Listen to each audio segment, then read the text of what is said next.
tafasaraka amin'izao tontolo zao dia olona anankiray tsy entaniny zavatra misy ka namaloko aza ny andro dia tsy hoe lasa mimaloko le hira ataony, tsy hoe rehefa miposaka amin'ny masoandro dia lasa ohatra hoe miramirana koa ny hira ataony. Tsy izany miaraka amin'Andriamanitra. Andriamanitra le masoandro mihoatra lavitra, tsy mety milentika mandrakizay. Dikan'izany dia zao rehefa mijery an'Andriamanitra tsika dia mahita fa afaka ny miramirana amin'ny fotoana rehetra. Maritsika an-tsaina hoe zany hoe olona migadra no manentana ny amin'ny fifaliana, satria tsy le amin'ny maso maha-olombelona sy ny fahatsapana maha-olombelona no entiny fa le fahatsapana amin'i Jesosy. Dia androanako fotoana anankiray koa hanovantsika ny fomba fijerintsika. Saozy nareo tsy efa ampy fe izay fotoana le ila be izay ny etretana foana ohatran'izao ny fotoana tenako. Tsy efa ampy fe izay fotoana efa ohatran'ny hoe filo-polo taona mety ny eritreretanao sy nakanao hoe peradiso. Fa androany ataontsika hifaly noho ny amin'Andriamanitra. Ho ten'Andriamanitra ny Filipiana toko faefatra izay hifahintsika tsy jery. Mifaly na very mihitsy, eny mifaly mandrakariva. Satria ao amin'Andriamanitra tsy misy ankoatra ny fifaliana, tsisy alahelo intsony any an-danitra any. Mety misy ranomaso fa ranomasom-pifaliana. Aleluia. Androany ny atao hoe fiainana mandrakizay dia tsy le ihany fa mitomboka eto miaraka amin'i Jesosy. Zay mahatonga hoe mety an-tany ho tahaka n'ilay any an-danitra. Any efa misy fiainana fa ny anjarantsika tsirairay avy amin'ny mahazanak'Andriamanitra antsika dia mitondra ilay fiainana mandrakizay ato anatiko sy ao anatinao mba ho fahazavana ho an'izao tontolo izao maro antsika tsirairay avy. Dia tsika hivavaka raha sitraka ao. Andriamanitra renay tsarina masina mandrakizay aoka ny fifalianao Andriamanitra no anatiny tsirairay avy. Aoka ny fanahinao masina Jesosy no hitoetra mahafinaritra be ao anatiny tsirairay avy. Aoka ny fanahinao masina Jesosy tsy andao anay fa hitoetra mandrakariva ao aminay, ahafahanay miaina anatin'ilay fifaliana marina. Aoka ny fanahinao masina Andriamanitra no hampianatra ny andray hoe ahoana zany tena fifaliana sy firaisana aminao zany Andriamanitra. Aoka ny fanahinao masina no hitaridarana anay, aneho anay, hampianatra anay, hampahita anay, hitarika anay mihitsy amin'ny antsipriany. Ahaizany amin'ny mitondra tena Jesosy. Jesosy hifonana iny amin'ny fientsepo rehetra izay mety vokatry ny fahatsapana ranofo fa tsy vokatry ny fitarian'ny fanahinao masina. Indray izay mifaly satria faly ny nofonay. Indray izay malahelo satria malahelo ny nofonay. Kanefa rehefa nateraka marina izahay Jesosy dia tsy maintsy maka ny natiora n'ilay niteraka ray dia ianao zany Jesosy Kristy. Aoka Andriamanitra ilay avo indrindra, ilay masina mandrakizay, ianao Andriamanitra no aoka ho repère tsara indrindra ao amin'ny fiainany tsirairay avy.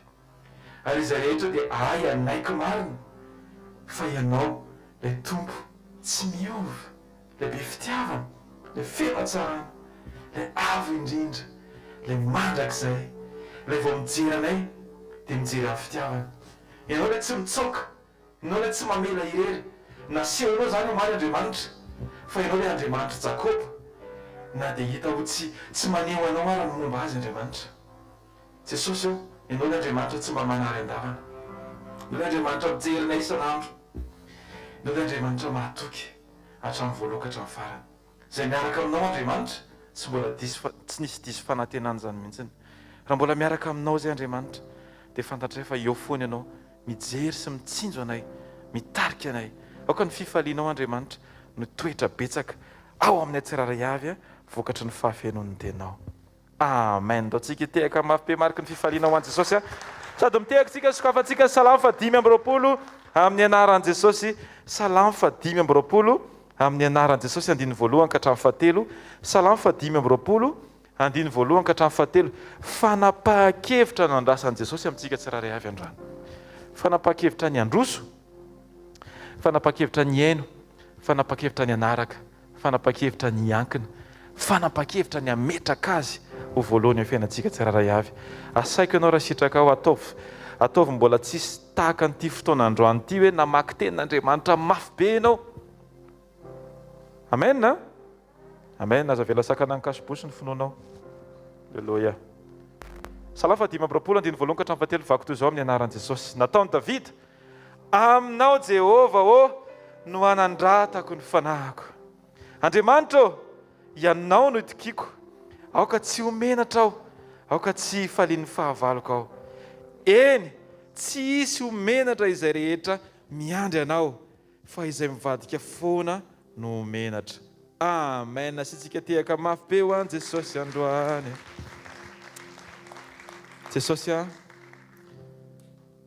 tsy manana izay Andriamanitra ankoatranao. Tsy hoe sisa ianao Jesosy, tsy hoe ambiny ianao, fa ianao le manontolo. Ianao no ivony fiainanay, ary tsy hoe eo amin'ny ivony fotsiny, fa ny efitrano rehetra ao anatin'ny fonay Andriamanitra dia feno anao. Ao koa feno ny fanatrehanao Jesosy. Tena Andriamanitra dia milaza Jesosy fa rehefa miaraka aminao izahay, rehefa mikambana aminao izahay, rehefa mitoetra ao aminao izahay, dia tsy menatra. Izany hoe faly, izany hoe manana fanantenana mahafinaritra ilay fiainana mandrakizay, izany hoe tafatoetra mandrakariva, izany hoe mifantoka mandrakariva. Ampianaro izay Jesosy, hitodika sy hiankina aminao, ametraka anao eo amin'ny toerana tsara indrindra, ilay seza tsara indrindra ao anatin'ny fonay Andriamanitra. Dia koa tsy ho an'ny vady, tsy ho an'ny zanaka, tsy ho an'ny olona akaiky, tsy ho an'ny ray aman-dreny, tsy ho an'ny tenanay akory Andriamanitra, fa eo amin'ilay toerana tsara indrindra eo amin'ny fiainanay dia ho anao Andriamanitra, ho anao irery ihany Jesosy. Alleluia. Tsy manana fao tompoko afa-tsy ianao, ianao no iriny foko. Tsy misy fetra Jesosy, tsy misy fetra toko. Anteriko anao Jesosy, anteriko ho anao tompo ny satra. Atao ferintsika any zany Jesosy, tsy mba manana hafa ankoatranao Jesosy, tsy manana Jesosy, tsy manana tompoko afa-tsy ianao. Alleluia. Lazao mihitsy hoe ianao no iriny foko Jesosy, ianao no iriny foko. Tsisy fetra tompo, tsy misy fetra toko.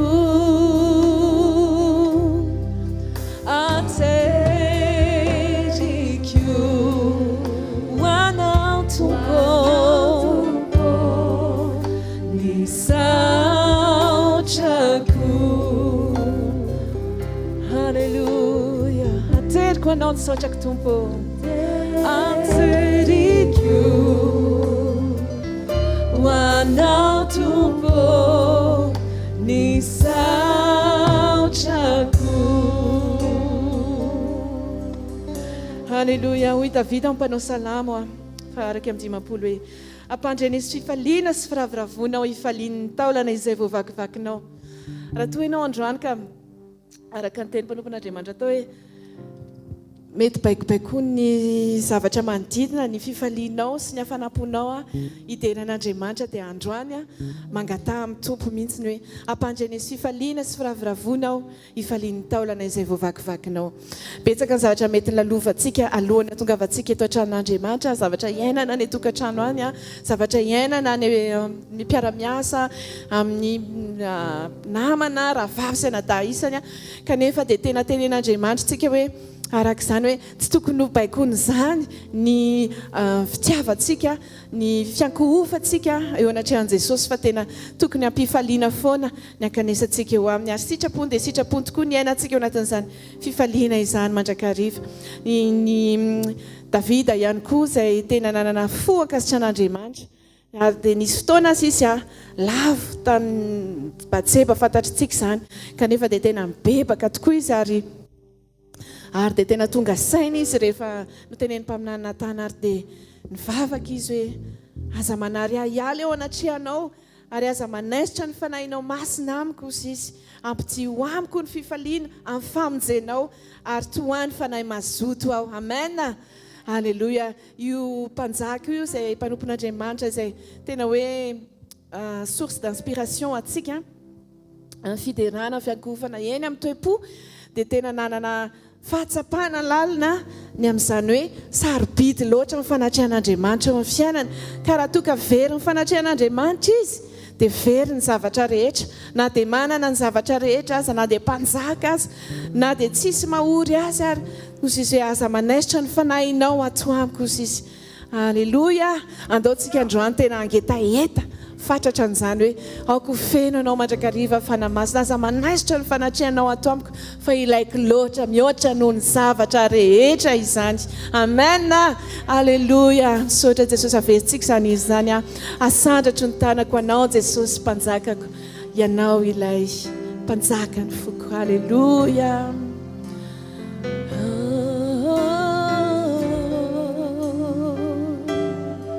Asandra ataony amin'ny tompo ny tanantsika tsirairay avy.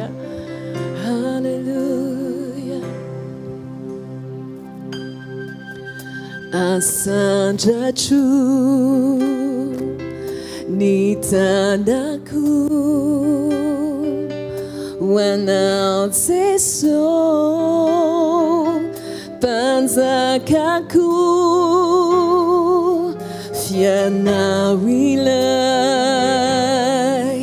mpanjaka ny foko. Alleluia. Sika rehetra sandratro. Alleluia. Asandratro ny tanako hoanao Jesosy mpanjakako, fianao ilay mpanjaka ny foko. Azao amin'ny fonao rehetra tsy manana hafa ho topohinao hafa Jesosy. Tsy manana hafa topoko hafa tsy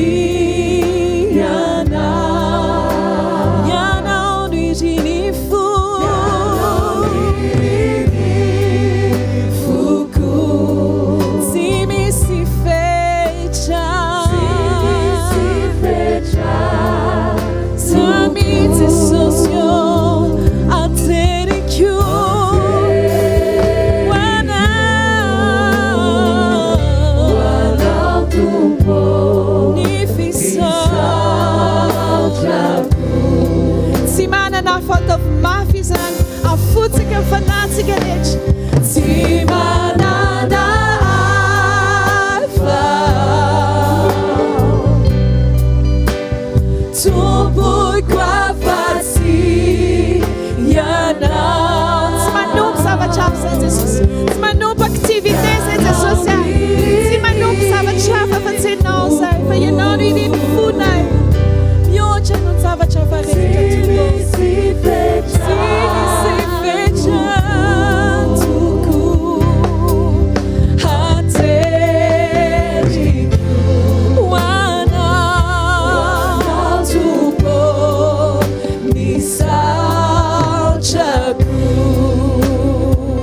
kivavaka ao anatin'izany amin'ny fanampo tanteraka. Alleluia. Lazao Jesosy fa tsy misy fetrany fitiavanao azy, tsisy fetrany etaetantsika azy. Alleluia. Jesosy tsisy fetra Jesosy etaetako anao, tsisy fetra Jesosy ny fitiavana ianao. Ianao no iriko indrindra Tompo. Ina ny antony havelomanay raha tsy eo fanatrehanao Tompo. Ina ny antom-pisinay raha tsy eo fanatrehanao Jesosy. Aza manasitra ny fanahinao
Yananu fianaku,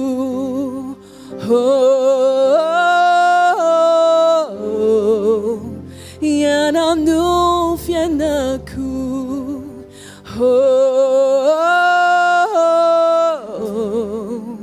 yananu fianaku, sikerech,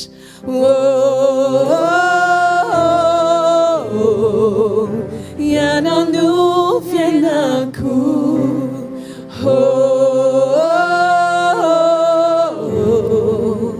Zava-miafin'ny Mofo, yanao Jesus yo, yanao no fianako, Zava-miafin'ny Mofo, yanao no fianako.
Sambatizai tompo rehefa eo ianao.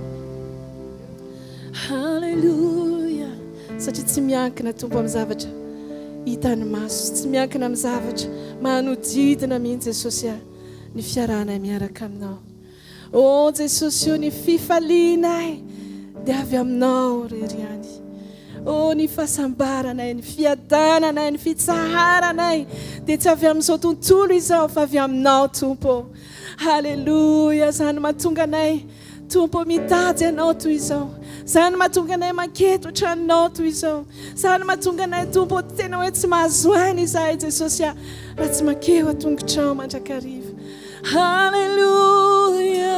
Satria ny fanjakanay dia tsy eto fa ny fanjakanay dia ihany aminao tompo.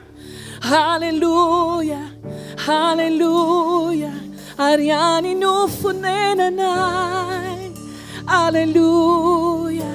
Halleluja. Ho avy ny andro Jesosy hiaraka amin'ireo olo-masina tokoa izay sy ireo anjely marobe. Hiaraka tompo hanatitra ny satrim-boninahitra eo anoloana ao ilay zanak'ondrin'Andriamanitra.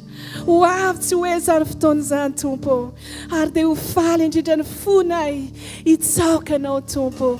Ianao ilay masina indrindra, ianao ilay avo indrindra.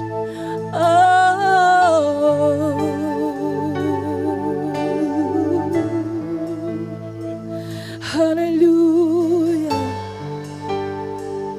Halleluja. Feno fananjananao fonay tompo.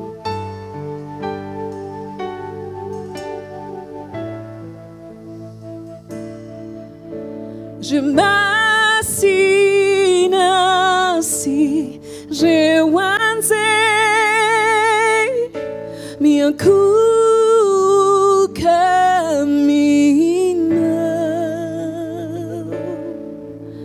manati chanisa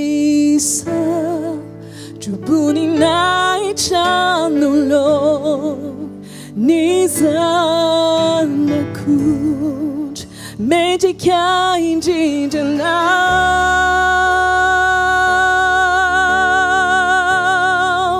medika indinjanau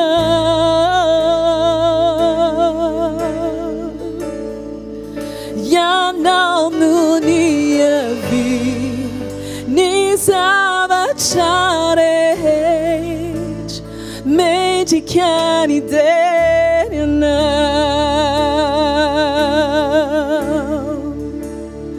Tongetsay-tsaokanao tompo tongetsay ankokaninao Hallelujah zanakojinadriamanitra ramasina sy reo anjely ramasina sy reo anjely miankoka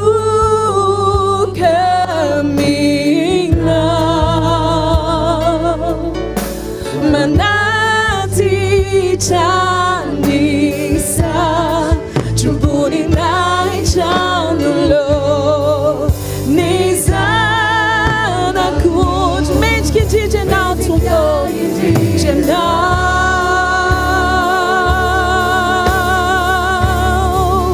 menjika inji jena zesosyo Fipsan maraina tompo kamanja pletka masonjo nalina natoandro tompo akanyanara nana sanja trai jesosyo na maraina na arivno itsofako anao na maraina na arivno itsofako anao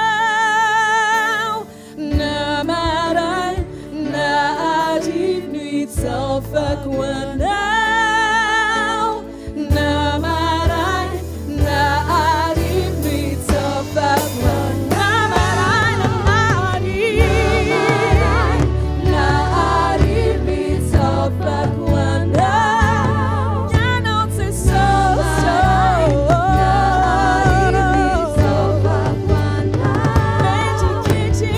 Namaray na arif ni sofak wanao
anao zahay Jesosy eo.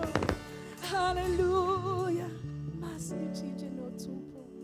Okatsotsaina azafady ny piano. Halleluja.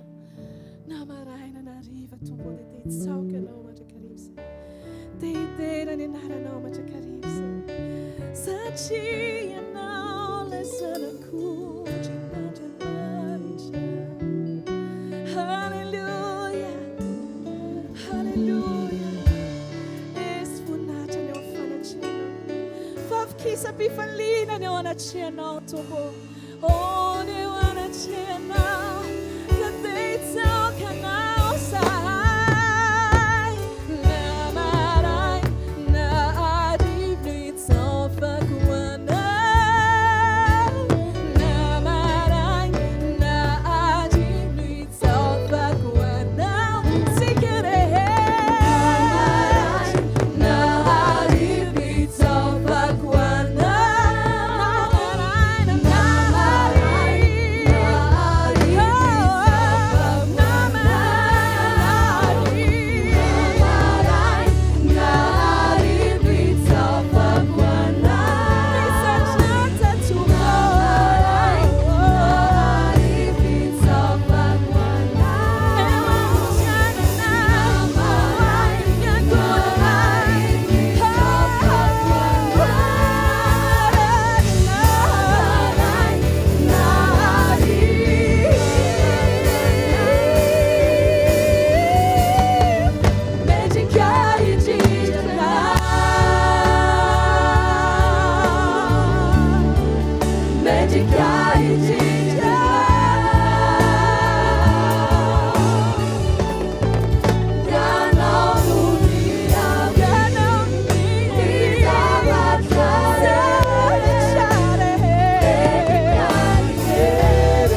Halleluja.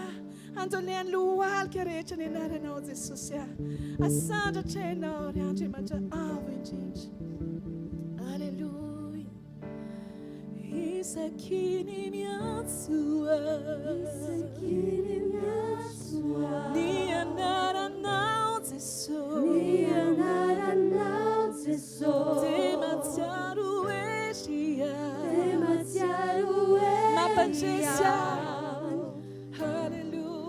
Mapanchesia. Isakiny miantsoa. Isakiny miantsoa. Ny anaranao Jesosy. Ny anaranao Jesosy. Demasiado esia. Demasiado esia. Mapanchesia. Mapanchesia.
Hallelujah, hallelujah. Fuitinao efa natin fiadiana rehetra izay noforona melezana anay aza tsy ambiny ao Tompo. Sany lovany izay manompo anao. Ny lela rehetra miady aminay dia ho resena lahatra ho enao Tompo. Tsisy ajoro eo anoloanay ho enao amin'ny androm-piainanay fa tahaka nombanao ny Mosesy nombanao anay. Hallelujah, sotra Tompo. Hallelujah, hallelujah. Raha sitraka dia mbola vetsika ihany hoe isaky ny miantso ny anaranao Jesosy. Ataovy tsapanao mihitsy rehefa miantso ny anaranao ny anaran'i Jesosy ianao dia mahatsapa ery satria ny anarany dia avo ambony indrindra ambony anarana rehetra. Hallelujah, tsy tontonoana foana ny anaran'i Jesosy Kristy eo amin'ny fiainantsika. Hallelujah.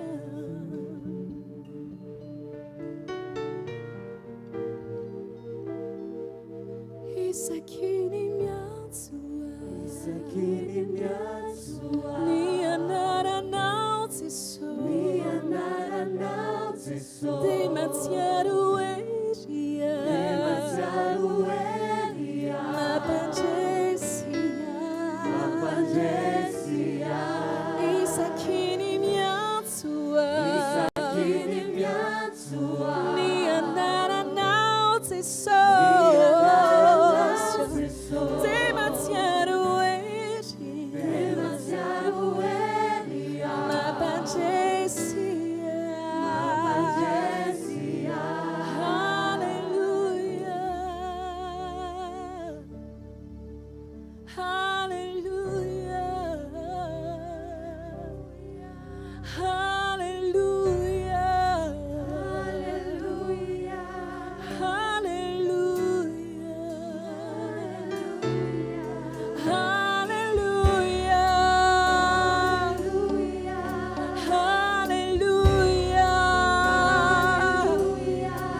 mijoro atsika mifona ho antsika eo kavanandray.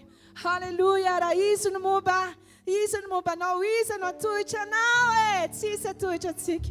Haleluya, haleluya. Andao irantsika izany hoe mpandresy mandrakizay ianao Jesosy, izay koa dia mpandresy miaraka aminao mandrakizay. Haleluya.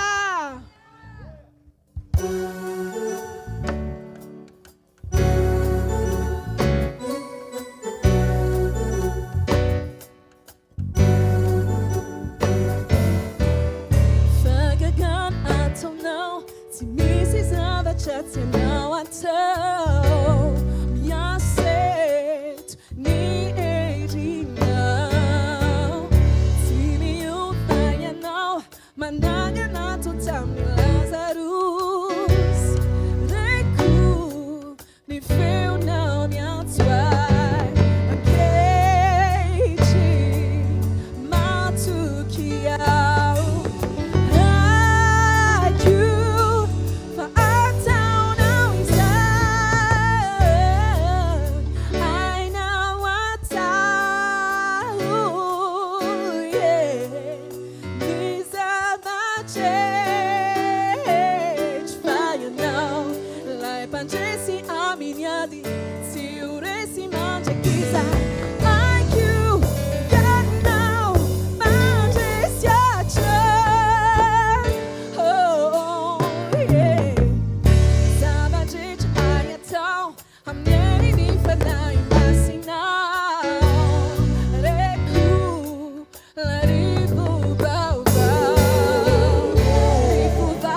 ataontsika hiteka mafoan Jesosy a tonga amin'ny fotoantsika nambarantsika ny fandresentsika hozy izy boky ny apokalipsy manao hoe ary izy ireo naresy azy noho ny amin'ny rano zanak'ondry a sy ny teny filazana azy mahazo toerana tompoko a tonga amin'ny fotoana hijorontsika vavolombelontsika asaintsika tonton Erika dadato Erika sy dadato Ery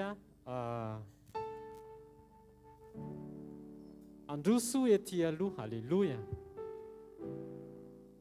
dadato Ery inona le zavatra nisy ahoana ny nentinao niatrika azy a dia nanahoana ny fiovan'le izy voninahitra ho an'ny tompo rery ihany no hijoroko vavolombelona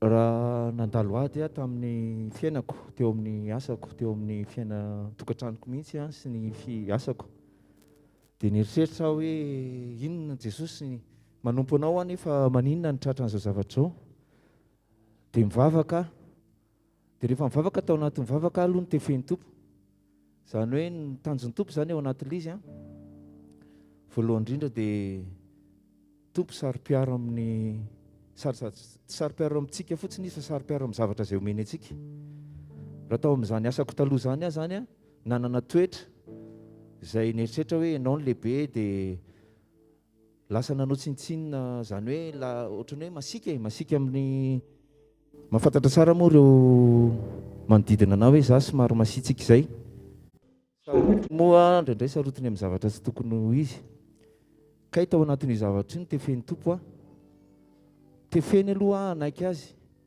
alohan'ny amezana ny zavatra rehetrarehetra tao anatin'ny fanefena nefa tena ady mihitsy satria tena hoe tena tsy fisiny satria natonga ary zany atao hoe andro farantaony zany a vary sy anana saosy no azonao hohanina zany zany zavatra azonao atao nampianarin'ny tompo mihitsy tsy hitaraina amin'ny aviana havanana hoy zay hoe Jesosy a amen'Andriamanitra tao anatin'izany ady zany a nahita fititaman'olona ihany fo zay hoe za Jesosy tsy te hitaraina amin'ny rabe tsy te hitaraina amin'ny rakoto fantatra tsara fa raha ianao le Andriamanitra lehibe a dia manaiky any amin'ny fitarihanao natao anatin'izany ady zany ara tena saika hoe ripaka mihitsy le orinasako zany hoe tena hoe tsy ripaka moa zany fa saika nalain'olona mihitsy tena hoe raha ny fahitana an'ilay zany dia niakatra tena hoe ho alainy zay zany le zavatra nitranga dia za Jesosy zao a za tsy te hanimba mifanahin'olona anankiray fa raha ty asako ty a ny avery ny fanahin'ty rahalahiko ty olona ty dia afoiko tao anatin'izany zavatra rehetrarehetra zany nefa vadiko mbola tsy nitovy fijery tamiko fa tena tonga ny fotoana anankiray izay nitenen'ny tompo hoe tsy maintsy taperinareo hoe ty andro io amin'ity daty ity dia rehefa teo a nisorako an'Andriamanitra tena hoe tamin'izay nisy toriteny teto amintsika teto zany dia zavatra mena mpanompon'Andriamanitra antsika eto a dia tena zavatra tena hoe mila ianotsika dia mila katoavintsika fa io tenin'Andriamanitra sy afatra izay men'Andriamanitra amin'ny mpanompony eto io a tena Jesosy mahita antsika tsirairay avy mahafantatra ny olona antsika tsirairay avy izy fa itsika mila manaiky fa reny teny reny a dia tena ho antsika za aloha tao anatiny zany tena ny aina tao anatiny nandritran'izay fotoana nitefen'ny tompo anah zay dia tena le zavatra ny ainako mihitsy nanefen'ny tompo anah fa za fotsiny andrasan'ny tompo anaiky an'le izy dia tao anatiny dia zay no ampaherezako antsika hoe tena rehefa nanaiky tompo tamin'le fotoanandro anankiray nytenenin'Andriamanitra hoe eto ny fotoana farany tsy maintsy anapahanareo hevitra dia mivadiko mihitsy no nyteny hoe amoditra izay satria toriteny telo andro herinandro tao alohan'io fotoana izay nitenenin'ny tompo io dia toritenin'ny mpanompon'Andriamanitra teto tany amin'ny sopraity a hoe famitsorana maromaro ihany le volana votsitra fa tena hoe ny tompo ny teny hoe avitsory dia rehefa namotsitra izay a tena nisy fiadanana tao anatinay dia rehefa voavotsitra le izy a teo anatin'le izy nefa amotritra tsisy vola ingana tsisy nininina na ny ariary ara tsisy ny fitaovana tsisy nininina dia ahoana Jesosy nanaiky an' Jesosy fotsiny fa voavita fotsiny izay a namen nisy olona efa nampiasain'Andriamanitra tany a nanoana amin'ny fitaovana rehetrarehetra mihoatra noho izay efa nieritreretina nanomana vola hoe ohatrinona ny vola ilainareo afahanareo miainga amin'ny fotoana izay amerenanareo azy zay tianareo amerenana anazy tsy misy zanabola zany rehetrarehetra zany a dia voninahitran'Andriamanitra satria tsy takatry ny saina mihitsy ny zavatra nataony a fa Andriamanitra mamarana dia izy ihany koa manomboka Alleluia. Tao anatin'le izy hoe inona zany Jesosy ny tena antony mbola iverenako ao anatin'ny toeram-piasana io. De izy Jesosy hoe manana didy ianao amin'ny fiainam-panahin'ireo mpiara-miasa aminao ireo. Voninahitra ho azy fa de mangataka ny tompo mba ho ampiasainy mandrakariva. Ndao tsika hitehaka mafy ho an'i Jesosy. Alleluia. Fijona vavolombelona manaraka sady farany. Ya. Inona le zavatra nisy tonton Eric? Voninahitra rery eo an'i Jesosy. Voalohany indrindra moa ny zavatra narary teo tsy fahatapiaviana moa zany le aretina zavatra nazo anako aloha. Aretina tsy fahatapiaviana? Fa nisy fotoana moa zany tao an-trano nihetsika krisy alina mandra-paraina ny andro de ohatrany hoe tsy topoan'ny tenako aho rehefa tonga amin'ny maraina. Fa hivatako rehetrarehetra io zany tena hitako hoe tena manindrona daholo. De na mandeha raha tamin'izay fotoan'izay miondrika de raha vao mitraka de marary daholo ny andro. De rehefa nandeha amin'ny fotoana moa zany de trotram-bavaka foana moa za hatramin'izay. De misy moa za zany miteny hoe zavatra nataon'olona io any io de za moa tsy mino an'izany. Fa nina zany no entiko ambavako hoe teo a Jesosy raha anatin'ny tsy fahasalamako zao sy trano ah. Ka raha ohatra hoe misy zavatra nataon'olona zany mamela ny heliko le zay olona zay na vita an'izany. De ankehitriny zao tamin'izao fotoan'izay rehefa nitrotram-bavaka ihany tamin'izay fotoana de efa mba hoe afakafaka zany le aretina hoe tsy ohatran'ny taloha ohatra tsy verivery saina zany fa tsy mahavita mibata zava mavesatra. Rehefa nitolona-bavaka foana amin'izao de zao tsy maninona na mitraka afaka miondra. Zao izy efa mibata entana, mibata an'io aiza le valizy, mibata an'le valizy mavesatra be zay aiza izy, batainy avaria ataony eto. Tonga foana ozy izy mety adino ny tantaranazy fa tao anatin'ny herinandro izy tonga foana namonjy fotoana de tao anatin'ny teny naverin'i Jesosy ny fahasalamany. Zay ndao tsika hitehaka mafy ho an'i Jesosy averina ho an'i Jesosy ny voninahitra. Sady manasa ny mpanompon'Andriamanitra tompoko andao tsika hiara hitsangana te hafa mafy ho an'i Jesosy ianao. Alleluia.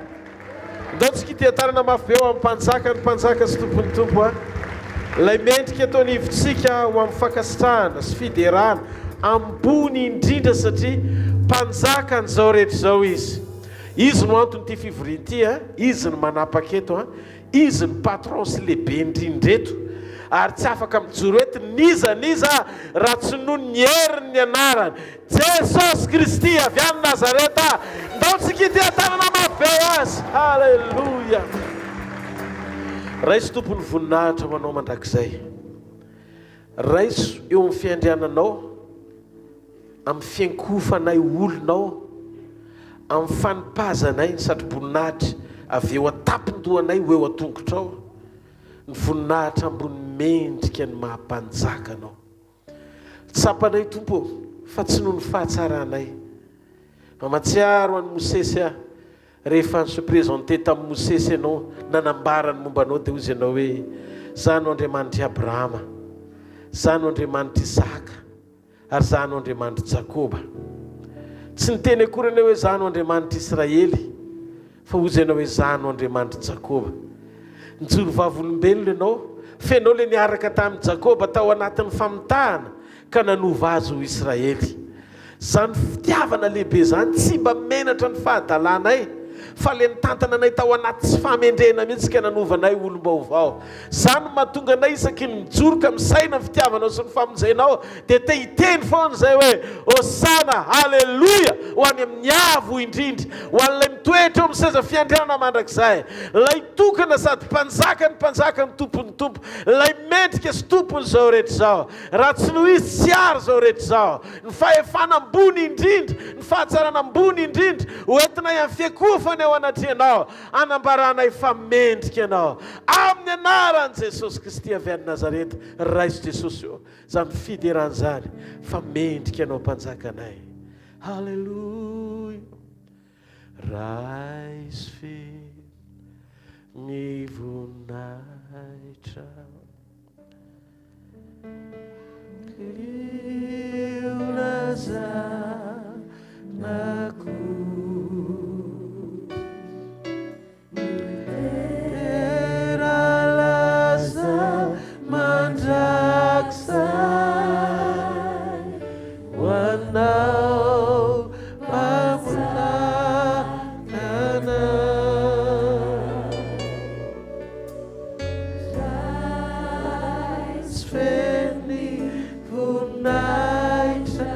tsika rehetra nanatra ny tompo sy anome voninahitra azy nazanako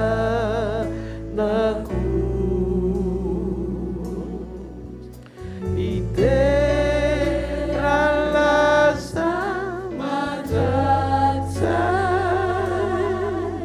hoanao manakana. Alleluia.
Lanitra ny tanao dia misaora azy mifonao manontolo makasitraka anao zay ray amin'ny anaran'i Jesosy.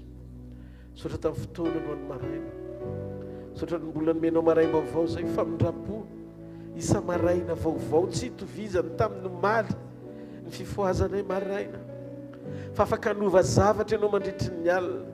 Ndray alina monjana novanao an'i Jakobo tonga Israely, ndray alina monjana novanao zavatra teo amin'ny vavadin'ny Samaria nyaina avy any amin'ny mosary faran'izay ratsy indrindra tonga teo amin'ny fitobahana. Ndray maraina monja rehefa namorona ny tany sy ny lanitra ianao ka nanao ny zavatra rehetra teo ambonin'ny tany dia isa maraina mizava vaovao foana satria ny famindraponao vaovao isa maraina. Ninninona mbola tsy hitanay Andriamanitra fa androany maraina nanaovanao azy, aza vela izy sakana tonga izany tsy tanteraka eo amin'ny fiainanay satria fantatray fenao l'Andriamanitra mpamorona, Andriamanitra mpaneo zava-baovao isa maraina. Halleluia. Memboninahitra mandrakizay ny anaranao, mitenena aminay androany Andriamanitra. Oka ny teninao hitoetra betsaka ao anatinay, oka ny fahefanao anapaka ao am-ponay, oka ny voninahitra iseho amin'ny famirapiratany eo amin'ny fiainanay. Mitenena raiko miaino mpanomponao amin'ny anaran'i Jesosy. Amen. Ndao tsika ity tanana mafy orakoraka mafy be hoan'i Jesosy. Halleluia. Mahazo ho toerana tompoko. Amen. Samy mazoto homana eto amin'ny fanatren'Andriamanitra indray androany. Resaka manokantsika androany mikasika momba ny zava-miafin'ny mofo. Resaka tsika momba ny zava-miafin'ny mofo. Amen. Njaona toko fahina andiny fahina amin'ny telopolo ka hatrany mandiny faraiky amin'ny fitopolo vakeo any an-trano. Fa vitsivitsy ao anatin'io ihany no tsongaiko androany no ny amin'ny fotoana dia metsika voninahitra Andriamanitra ny amin'izany. Amen. Hozy Jesosy amin'ny andiny fahina amin'ny telopolo ohatra ka hatramin'ny andiny fahaefapolo. Fa efa nolazaiko taminareo fa nahita ihany nareo nefa tsy mino. Zay rehetra omeny ndray koa no anantona ary zay manantona tsy mbola afaka mihitsy. Fa tsy nidina avy tany an-danitra mba hanao ny sitrapoko fa ny sitrapony zay naniraka. Ary izao ny sitrapony zay naniraka dia ny tsy amelako isovery zay rehetra nomeny ahy fa tsangako indray amin'ny andro farany. Alleluia. Fa izao ny sitrapony raiko teny azahoany zay rehetra mijery ny zanaka ka mino azy fiainana mandrakizay ary zahanangana azy amin'ny andro farany. Raha vakitsika io mandiny faina amin'ny telopolo ka hatrany mandiny faraiky amin'ny fitopolo dia ny zavatra be dehibe mifamaofao tao. Tiako aloha no milaza amintsika fa ny révélation faratapony indrindra amin'ny fanomponan'Andriamanitra dia eo amin'ny latabatra no anehoan'Andriamanitra azy. Satria eo amin'ny latabatra amin'ny Baiboly dia milaza fa Izay mihinana mofo isika sy misotro mokapoka dia manambara na hoe maneho ny révélation nanomboka tamin'ny nahafatesan'i Jesosy mandra-piavany. Izany hoe zava-miafiny eo amin'ny latabatra dia manambara ny tantaram-pamonjena sy ny fandresentsika ao aminy. Raha mandinika isika ihany koa ny zavatra mitranga eo dia hitantsika tsara io jaona toko fahenina io. Voalohany manomboka hatrany amin'ny andiny voalohany amin'ny jaona toko fahenina io dia ahitantsika ny tantaran'i Jesosy nampitombo mofo be dia be sy hazan-drano. Niainga tany amin'ny fanomezana mofo izy tonga hatrany amin'ny révélation manambara ny tena no mofo azo hohanina. Ary eo anatin'ilay fanambarana izay nilazainy mikasika momba ny mofo sy ny révélation miafina ao ambadiky ny mofo dia nilaza izy fa iakina ny fananganana antsika izany amin'ny andro farany. Satria izay mihinana ny nofoko sy misotro ny rako nohanana fiainana mandrakizay ary za hanangana azy amin'ny andro farany. Nanomboka nampiditra ny fanambarana maneho ny tenany izy, manondro ny tena no mofo velona nidina avy tany an-danitra ihany koa. Raha mandinika isika dia tsy zakany mpianana ilay izy satria lalina, tsy takatry ny saina, tsy mbola manana ny fanamasina izy ireo afaka nakarana an'ilay fanambarana tiany tompo lazaina sy hozaraina ny amin'ny tenany ho mofo nidina avy tany an-danitra. Ary teto no nahitako fa ny révélation amin'ny communion io na fanambarana lalina indrindra momba ny fiombonana dia mahafaoka ny atao hoe lanjan'ny famonjena eo amin'ny fanompoantsika an'Andriamanitra satria mahafeno ny fepetra rehetra ilaina amin'ny fahatateran'ny planom-pamonjena izany. Izany dia tiany tompo ho lalina ao anatintsika satria antoka ahatateraka ny fanovanatsika sy hitondrantsika hatrany amin'ny fitafitsika ilay tsy fahalovana avy aminy. Korintiana voalohany toko faha 2:9-20. Zao nivaky ny teny amin'ny anaran'i Jesosy fa nao vinanareo no mihinana mitony mofo itony sy misotro amin'ny kapoaka dia manambara ny fahafatesan'ny tompo ianareo mandra-piavany. Jaona toko fahenina ny 9:5-10. Anomboka hotsongaitsika tsikelikely amin'izay ireo teny ao anatin'ny jaona toko fahenina io fa tsara kokoa amintsika ny an-trano mamaky an'io ray manontolo aloha mihitsy atao an'izay amin'izay tsika mianakavy mba miara-mandroso amin'ny tompo. Amen. Aleloia sa tsy aleloia aloha e. Jaona toko fahenina ny 9:5-10. Zao nilazain'i Jesosy efa nilazaiko teo ihany, izay mihinana ny nofo sy misotro ny rako mitoetra ao amiko ary za kosa ao aminy. Io zany ilay fiombonana misy eo amintsika sy ny tompo maneho ny fitoerany atao anatintsika sy izy atao anaty sy izy ao amintsika. Zany hoe tsika rehefa mihinana zany dia maneho sary an-tsaina ao anatin'ny fo amin'ny endrika hita maso fa manana ny tompo ao anaty ary izy no milaza fa izy koa ato amintsika. Satria ny fihinanana zany dia mari-paneho-pamantarana ao anatina tombo-kase anehoana ao am-potsika amin'ny fandresen-dahatra fa misy azy ato anatintsika ary isika ao aminy. Tsy mahagaga raha toa ka maro tamin'ny mpianana tamin'izay no niemotra sy niala. Jaona toko fahenina ny 9:1. Amin'ny anaran'i Jesosy, koa maro tamin'ny mpianana no nandray dia nanao hoe sarotra izany teny izany, izy no maheno an'izany. 9:2. Hatramin'izay dia maro tamin'ny mpianana niemotra ka tsy niara nandeha tamin'ny intsony. Io raha toizantsika hatrany amin'ny 9:2 dia hoy Jesosy tamin'ny 12 lahy, ianareo koa va mba te hiala? Dia Simona Petera namaly azy ka nanao hoe, Tompo, akany amin'iza moa zahay? Ianao no manana ny teny fiainana mandrakizay. Ary zay mino ka mahalala, zay mino ka mahalala fa ianao no lay masin'Andriamanitra. Amen.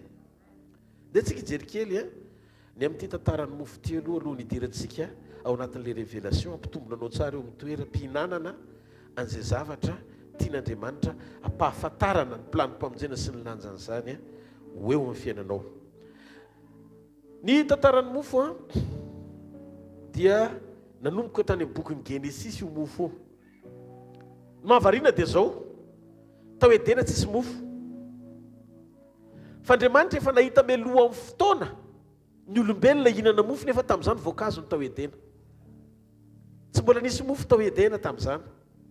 Andriamanitra tsy namorona mofo ho an'ny olona, fa Andriamanitra namorona mangazo azo anaovana mofo, sy vary azo anaovana atao koba anaovana mofo. Fa tamin'izany mbola tsy nisy ny ozinina mpanodina koba. Fa ny mahavariana, Andriamanitra efa nahita sady fa hisy mofo. Mba afaka mamaky kely ve Pasteur John Baiboly amin'ny teny frantsay, asiana micro kely azafady. Boky Genesis toko fahatelo ny 9:7. Genesis toko fahatelo ny 9:7. Au nom de Jésus, c'est à la sueur de ton visage que tu mangeras du pain, jusqu'à ce que tu retournes dans la terre d'où tu as été pris, car tu es poussière et tu retourneras dans la poussière. Amen. Amen. Hitanareo fa ndresaka mofo Andriamanitra. Rehefa nanozona any Adama izy, dia mofo no nolazainy hoe ny atsembohan'ny tavanao ny hinananao mofo. Tena mitsotra aminao ato. Jereo tsara masonao kaikinao dia teneno izy. Andriamanitra avancé hoe. Halleluja! Andriamanitra dia milaza ny farany izy hatramin'ny voalohany. Mbola tsisy mofo dia teny ambavany ilay mofo voalohany. Zany hoe izay ao an-tsain'Andriamanitra tsy voasaka ny vavany, tsy voatero azonao fa teneniny aloha. Misy olona eto tsy haiko hoe azonao ve ilay zavatra tiany tompo ho tenenina teniny aty am-piandohana. Andriamanitra io tena miteny mazava be izy.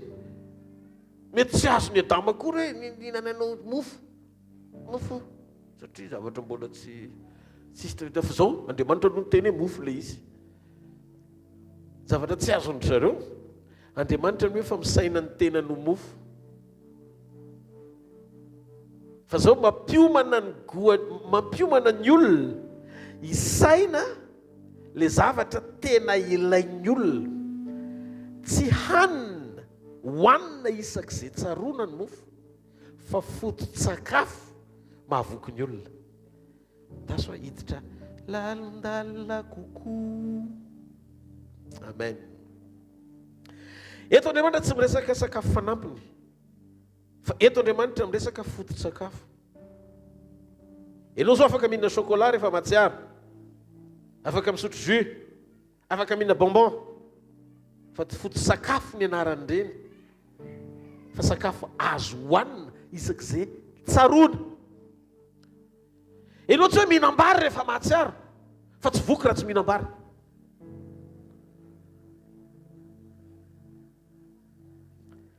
Ny foto-tsakafo ihany no afaka nomeny olona anankiray fitsarana eo am-pihinan-kanina, anana ny fahatsapahantena hoe voky izy. Zany mahatonga anao rehefa misakafo, fa na mihinana sakafo inona isan-karazany aza, na inona zavatra hohaniny eo mba tondroy maso Rodolphe. Rehefa tonga any an-trano ianao tsy maintsy mihinam-bary kely vao afa-po hoe zay vao matsiaro tena voky aky.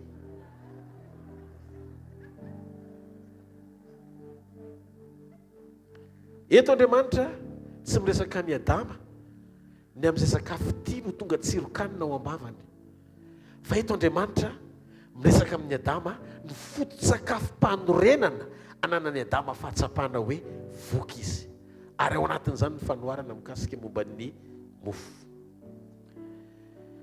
Hoy izy ny atsembohan'ny tavanao no hinananao mofo na hanina, dia midika fa tsy sitraky ilay foto-tsakafo ianao raha tsy misasatra sy mitsemboka. 9:5 ao amin'ny Jaona toko fahaenina. 9:5 amin'ny Jaona toko fahaenina. Rehefa mamaky an'io isika rehetra inoko fa tsy mba nenina. Rehefa misy ny maray ny foazana ka mitery ianao tsy marenina, mandra-pahatonga amin'ny ariva ianao vokisoa mandra-pahatonga amin'ny enina. Halleluja. Ozy Jesosy, fa nofoko ny tena fihinana. Dia inona izy ary ny rako ny tena fisotro. Jesosy nanambara ny tenany ho lay tena fihinana fa tsy ilay azo hohanina. Inona ny tiany tompo tenenina? Azo hohanina ny chocolat fa tsy tena fihinana izy. zay no mahatonga ny zanakao tsy avelana hoina chocolat amin'ny enina marina ka hatramin'ny enina arivo satria tsy zay zavatra eken'ny lelanao dia asalamanao tsy zavatra tiany lelanao no asalamanao fa misy zavatra tadiavin'ny lelanao ary ny zavatra tiany tsy azonao hanina matetika fa makarary ianao zay no mahatonga ny fahatsarana tsy miafina ao ambadiky ny tsy mitoetra ao anatin'ny filana fa fanomezan'Andriamanitra tsy maretiaka ao an'Andriamanitra andao tsy kiditra lalindalina andao tsy kiditra lalindalina ny mahavariana nefa dia zao ny zavatra mitranga na avy nihinana chocolat ohatra ninona ianao na avy nihinana le zavatra tianao iny ohatra ninona dia ny zavatra mahagaga marary ny andohanao ary fanimpanina ihany ianao matsiarinona foana raha tsy efa avy nihinam-bary Jesosy nanao fanoharana ny tenany olay tena fihinana voalohany tsy ilay hohaninao isaky ny mahatsiaro fa mampahanonanao raha tsy hohaninao eny hoe Andriamanitra mametraka ny tenany ho ilay filana tsy misy mahasolo toerana azy ao anatinao toy ilay tena fihinana vary tsy mahatsiaro tena raha tsy voky ianao fa tsy ilay izay isaky ny mahatsiaro ka hohaninao nefa mbola nona ihany ianao rehefa avy eo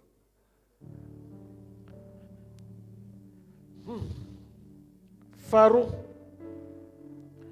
foto-tsakafo mamelona anao fa tsy isaky izay maniry ianao na mahatsiaro vao mihinana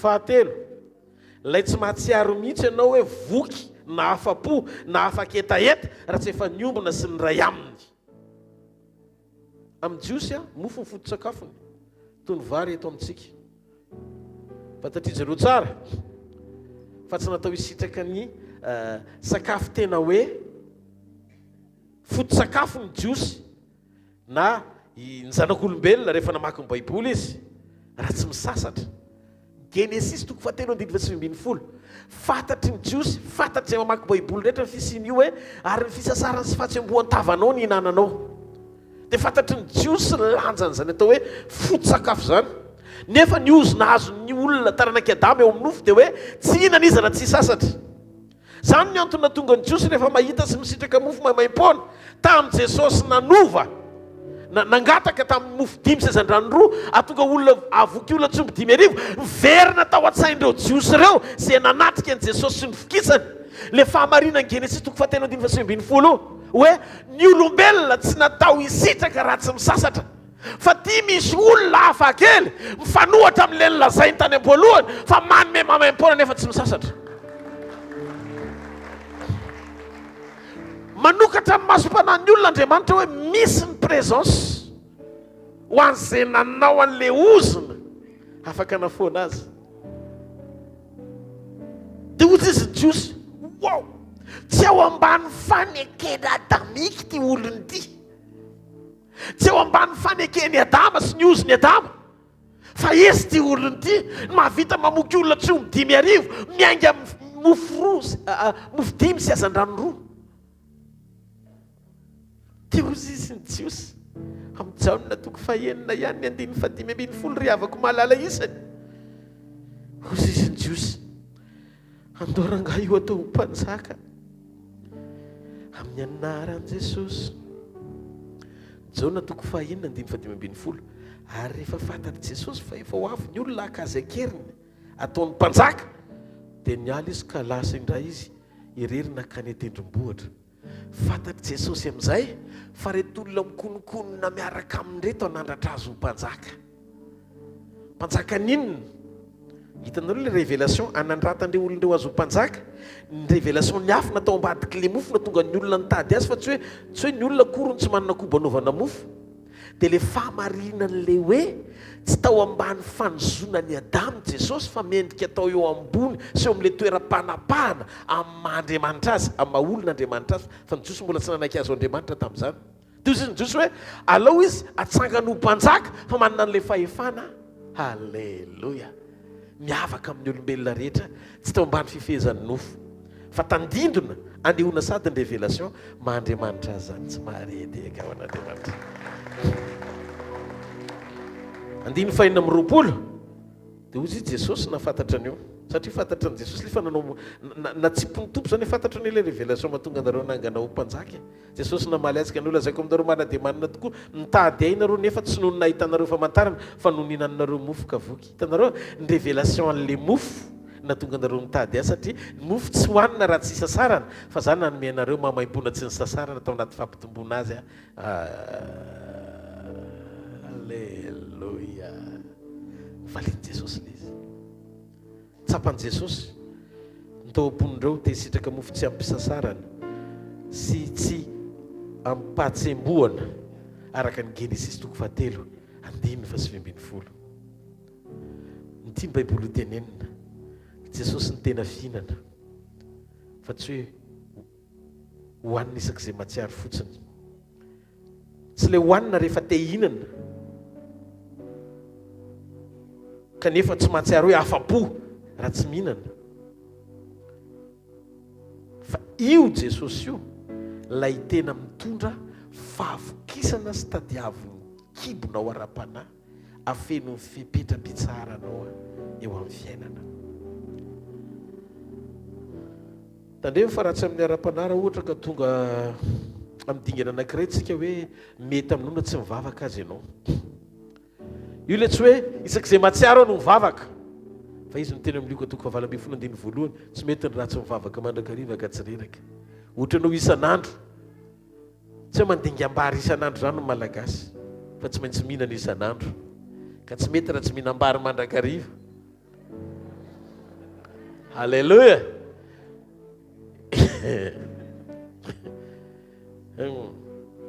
ohatrany koa mamonjy fivoriana mamaky tenin'andriamanitra tokony tsy ataonao ambany zavatra le izy satria zavatra iakina ny fiainam-panahinao tandremino hoe nitady an' jesosy ianao fa rehefa vita zay ilanao azy dia mijanona ianao tsy mila azony. jesosy tsy le sakafo hohaninao isaky ny mahatsiary fa izy mihitsy nylay plat principal fototra mamelona anao rehefa tsy mandray azy ianao dia tadidio rehefa tsy mihinana azy ianao dia maty. matsiaro tena nona fanina reraka tsy fanampy-tsakafo izy fa le tena sakafo tsy noho ny tsirony no hitadiavanao azy fa satria mamelona anao izy ary mampatanjaka anao. ny varany hoe tsy matsiro noho ny hena ritra zany e tsotra aminao amin'ny tena marina satria mpihinana fa za te hizara aminao fa tsy mety anefa ianao raha tsy mihinam-bary fa na mihinana sakafo ohatry ninona ianao ka matsiro tahaka ninona ny tsirony raha tsy mandalika eo vary matsatso ianao any tsy renao mihitsy ny hoe nihinan-kanina androany marina zany sa tsy marina. noho izany jesosy tsy hoe voatery atsiro aminao zay mahatonga amin'ny fitondrany indraindray tsy voatery afinaritra anao fa zaho tsy afaka négligé anao na anamaivana ny présence an'izany eo amin'ny fiainanao satria izy lay tena fihinana. amen sa tsy amen. izy tsy fanampy sakafo zany. misy sakafo hohaninao noho ny tsirony fa tsy amin'ny tanjona avoky anao mihitsy. misy hoa sakafo hohaninao noho ny tsirony fa tsy ho amin'ny tanjona avoky anao mihitsy. ianao zay misy fotoana te hinam-boandro fa mety ratsy be zany olona voky voanjo telo kapoky zany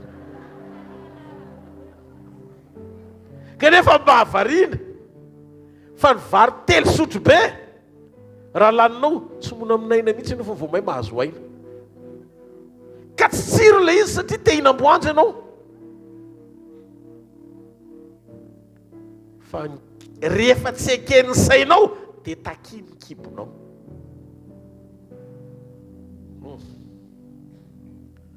ngamba misy fotoana jesosy mety mangidy mety marikivy aminao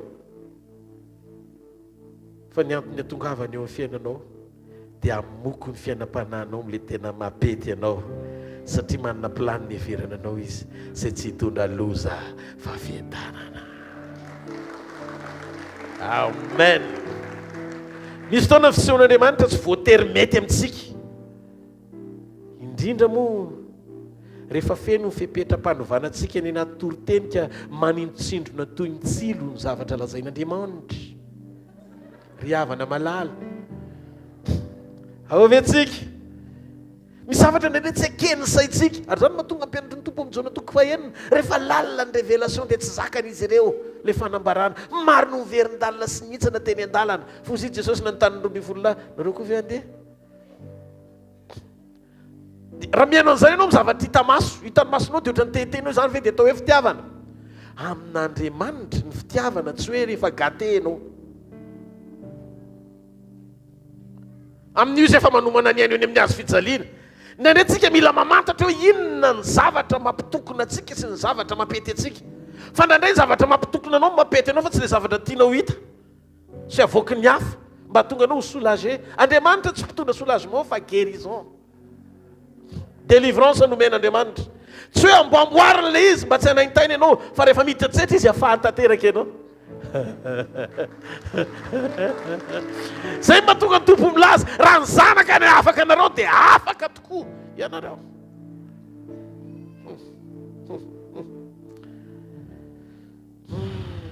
tadio fa ny vary tsy matsiro zany fa raha tsy mihinana azy ianao tsy voky raha malagasy ianao dia tsy manatsafidy ny tsinam-bary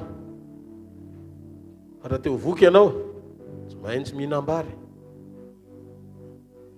ny chocolat safidy na te hinana fa tsy azo hanina foana misy sakafo rehefa tsy eo dia ianao mitady an'le izy tsy hoe ianao no te hinana fa ny kibonao no manery ianao hinana tsy ianao no te hinana misy zavatra zany ao anatin'ny vatanao eo manery ianao anao zavatra ilaina efa nohaninao daholo ny legioma nihinan-keny ianao fa mbola misy zavatra ao anatin'ny vatanao miteny hoe tsy ampy le izy tady vary ka tsy lenao efa voky be na afa-pota amin'ny tsiron-javatra fa le kibo miteny hoe mpidiro raha vary zay le tiako ny amin'i Jesosy ianao afaka mody fanina ny aminy zany androany manao zay tianao mody fanina izy maharitra tsara mihitsy fa raha petso tsy maintsy ho avy ny andro sy ny fotoana anankiray tsy mety raha tsy izy mihitsiny no eo amin'ny fiainanao sy tena miombona aminy ianao satria ny antom-pisinao eto amboniny tany tsy ianao zay tianao amin'izay tsirony tianao hitondrana amin'ny fiainanao fa miandry anao mikion-dalana izy ampitsoronao amin'ilay tena mapedy ianao ny fitsarana tsy any amin'ny soanao le izy fa Jesosy Kristy le fitsarana amen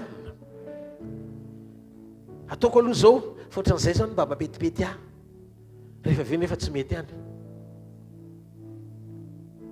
fitsarana tsy ao amin'ny vola tsy ao amin'ny arena tsy amin'ny fananao zavatra be dehibe tsy amin'ny sakafo izay hohaninao tsy amin'ilay vakansa ataonao vetivety dia miverina ihany ianao rehefa avy eo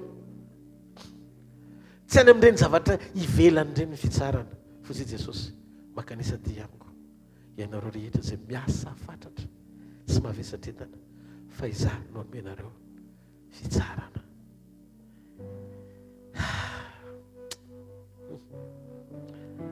Halleluja izy ny fiainana ao antsika za zao te hijoro vavolombelona aminareo fa efa ela any tsy nihinana an'izany bonbon zany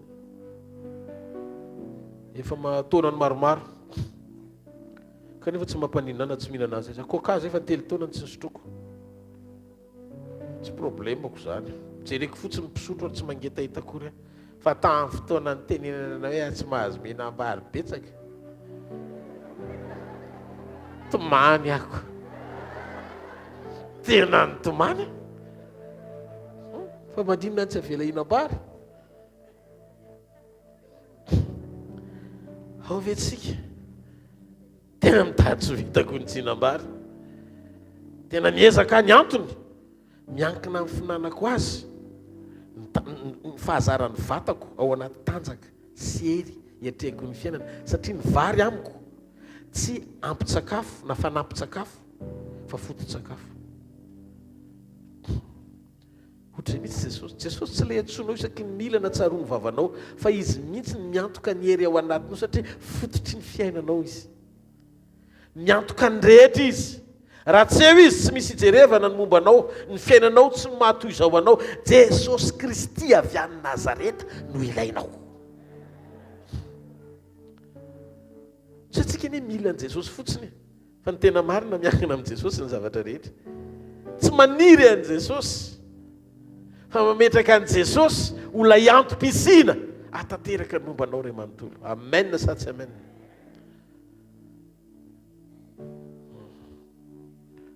Misy mahasamihafa ny atao hoe maniry zavatra anankiray ianao, sy mila ny zavatra anankiray.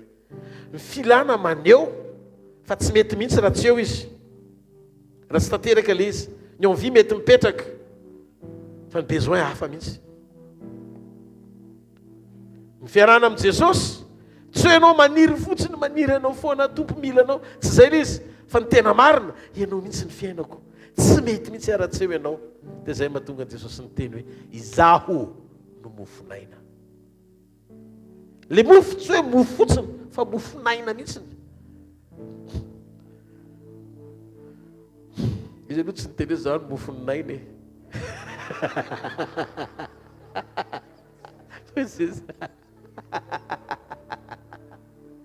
Ela tsy ny profety aloha androany. Fa mofonaina izy zany hoe mitondra fiainana. Andao tsika tentarana mafy be manandro. Jaona toko fahenina ny 9:15 jerentsika kely vetivety. Alleluia. Ao mijaonao foana tsika aloha androany satria resaka mikasika momba mofo kely tsika. Hozy Jesosy, ity ilay mofo nidina avy tany an-danitra mba tsy ho faty izay mihinana azy. Tasony ity ny mofo izay midina avy any an-danitra mba tsy ho faty izay mihinana azy. Raha jerena kely ny 9:7 ka hatramin'ny 9:7, izao no mofonaina, ny razanareo nihinana ny mana tany anefitra nefa maty ihany. Fa ity ny mofo izay nidina avy tany an-danitra, midina avy any an-danitra mba tsy ho faty izay mihinana azy. Mizavatra nahitra mihitsy naveriko intelo teny io vao nahazo an'ity révélation ity tsika.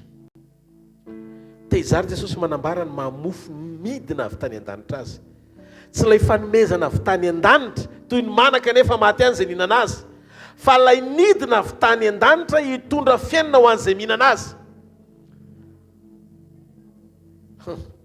Fantatsika efa rehefa nanome ny mana Andriamanitra dia tsy nio fa varin'ny anjely. Vakio kely ny pasteur amin'ny teny anglisy ny Salamo 7:7 hoe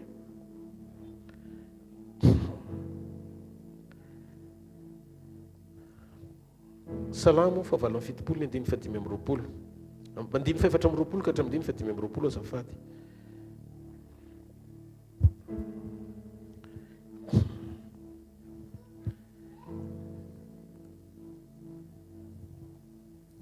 In Jesus' name, and had rained down manna upon them to eat, and had given them of the corn of heaven.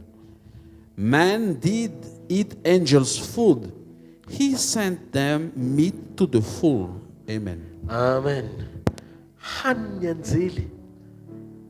Anjely fanahy mihinana mana ny an-danitra dia inoy amin'izay. Le mana tsy tamaso hoan'ny anjely any an-danitra lasa solida, latsak'Andriamanitra isaky ny maraina mivaingana, ohatry ny vovonday azo milatsaka avy any an-danitra, angoniny isaky ny maraina hoanina mandritry ny andro.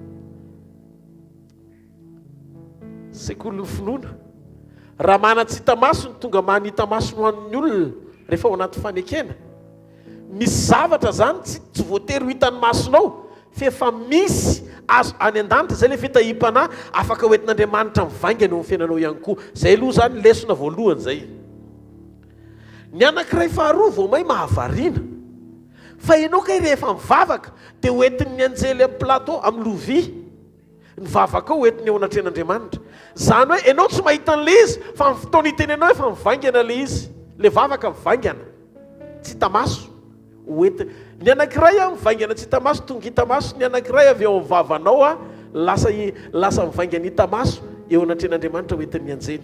Apokalipsy 7:7 ny 7 Baiboly dia milaza an'izany.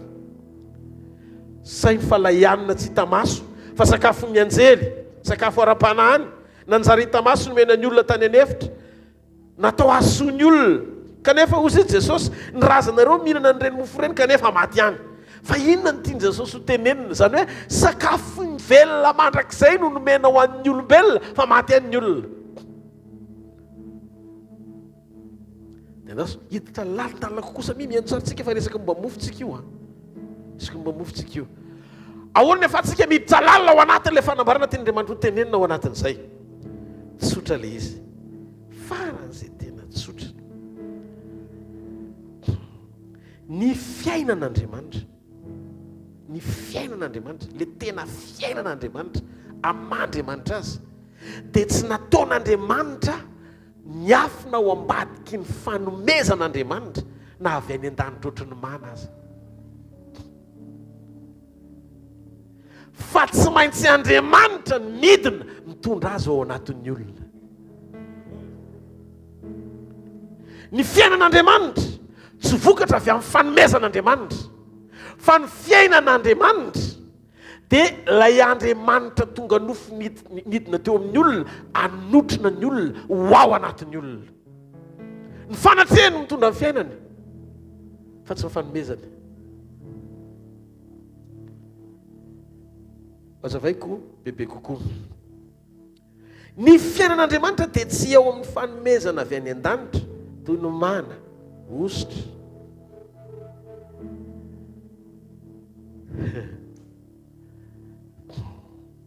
ny fanomezana any an-danitra dia misy endrika hitana fotsiny eo amin'ny fiainanao hoe misy zavatra afaka hanova le zavatra tsy mety toy ny hoe aretina lasa tonga fanasitranana misy mirakla fahajambana tonga fampahiratana fa tsy miantoka fahavelomana mandrakizay Bartimeo zao nahiratra nandray fanomezana avy any an-danitra izy fa maty any Moizy tena nampiasaina tamin'ny osotra faran'izay goavana fa maty any fa ianao androany mandray fanomezana ilay nidina avy tany an-danitra dia misy fiainana mandrakizay ao anatinao na mety maty azy io nofo misy fiainana orina amin'ny fahafatesy ny tafianao tsy fahalovana ahafahanao miaina mandrakizay sy mitoy miaraka amin'ny any an-danitra tsy maharetehaka ao an'Andriamanitra Jesosy ny fiainana izy nylay mofo tokana mitondra ny fiainan'Andriamanitra mandrakizay ho ao anatinao fa tsy mana zay ny tiany Jesosy tenenina ny mana avy any an-danitra sakafony anjely fa zao nampidiniko tonga teo amin'ny olona mihitsy no hoaniny any anefitra zay mahatonga amin'lazy hoe azafatra mpikomandy amin'ny tsiro zay zavatra ilaina fa ny tsiro ninona zavatra provoke ny filana eo amin'ny nofo tsiro kanina fafinariatany masiny sisa tsy mitondra fiainana fa fahafatesana daholo mety mahafinaritra ny vatanao le satria ilain'ilay nofo hoe tena chocolat zany fa aza manao aza mihinana chocolat 10 kilao zany na faran'izay tian'io azy fitany lelanao amin'izany fotsiny ianao tsy le filana vetivety mihitsy nitondranao any amin'ilay fiainana tsy isak'izay ino hoanina isak'izay mahatsiaro fa tsy azo hoanina foana ao vetsika zany mahatonga an'Andriamanitra ny teny Andriamanitra hoe meno mana ao anatin'ilay mana ny zavatra rehetra ilain'ny vatana mihinana mana ianao tonga dia matanjaka satria ny zavatra mampatanjaka rehetrarehetra ao amin'ilay mana ampiatrehanao ny fiainana ny vitamine complet ny rehetrarehetra ao daholo eo amin'ny mana daholo fotsy izy le olona le mana zay ohatry ny tsirona voanjo mandy zany koa le izy ohatry ny tsirona me papelika ay tonga tokoa le papelika vokatra ny vavorony mitondra fiainana vela izy fahafatesany ny varanany manetsika mena rana anaikitra na namena rana fahefana ny fanekenao anohatra an'Andriamanitra bakeo ny filanao ary raha tsy mitandriny tsika mety ho voafitaka ao anatin'ny fitadiavana an'Andriamanitra satria filana mibaiko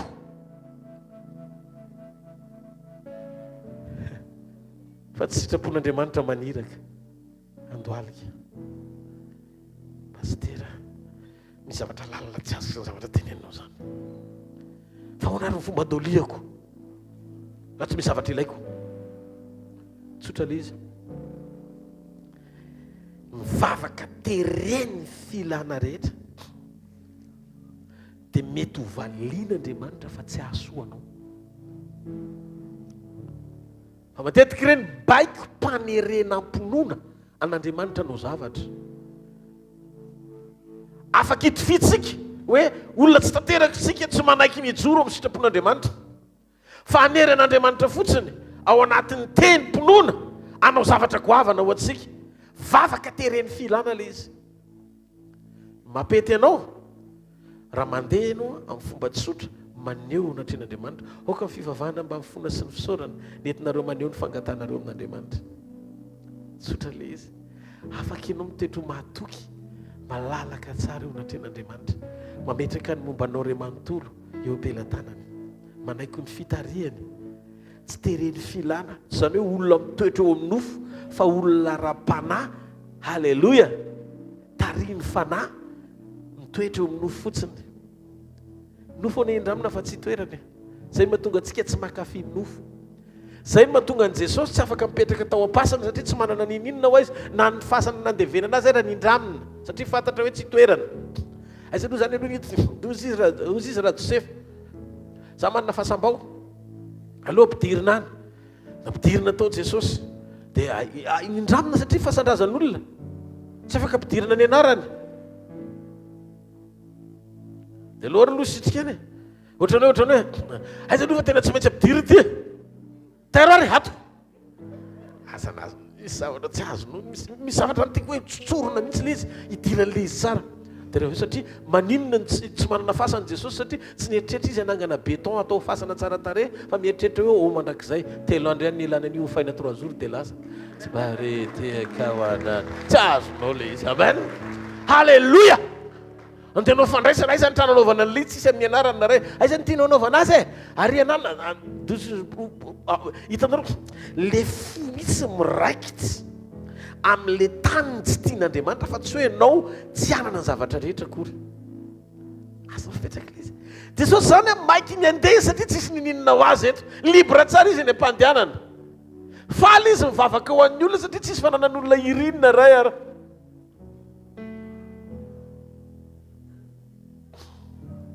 izy izy ndray tsisy fanorenana ho azy eto ambonin'ny tany jery Andriamanitra hoe aiza reny tranonjanako raha mijanona eto izy tsisy le fiarana andehanana raha tsy misoratra amin'ny anarany fabrikin'olona reny da nalaivo dia rehefa misy raha ilan'ny tompony azy fotsiny dia averina ataoko ty zavatra etra ny ainan'i Jesosy teto ambony tany jereo manompo ny trano nahaterahany halleloia mbola trano nomboko zany hoe omby ara zany mahananarana amin'izay trano ipetrahany fa izy tsisy asoratra tamina ray tsy mareteka faza medaladala ohatry ny olona manatrano fa tsy napetrana an'Andriamanitra fa mba manana faindreny ohatry ny ombina trano kely aza nampidirany tao Jesosy zavatra tsy azo hitanareo le izy misy fotom-pisainana zany mila ananana ny olona zany zay nomena fahafahana anomelanja fanjakan'Andriamanitra nefa tsy misokatra dia resin'ny omby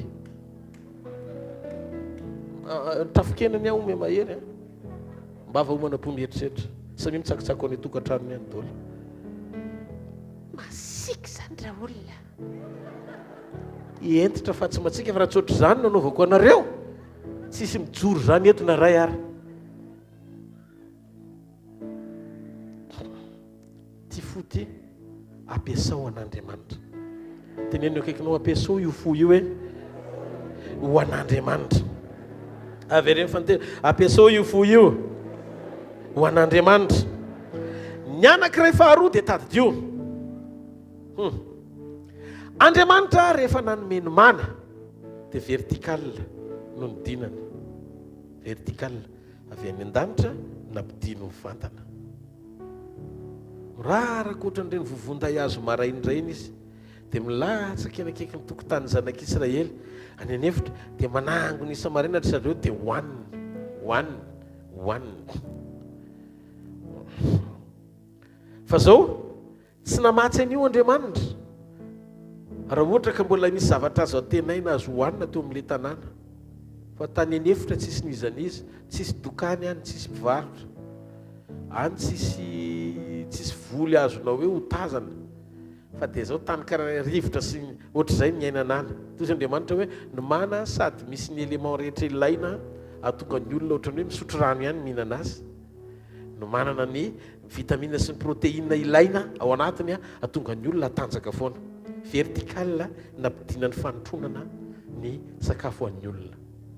Fa rehefa nomonomonina amin'izay ny olona, tsy vertikala ntsony le papelika fa avy eny an-dranomasina nanesen'Andriamanitra azy, nasesen'Andriamanitra avy eny an-dranomasina ny papelika. Dikan'izay horizontal le izy. Avy any nafindra nakaty.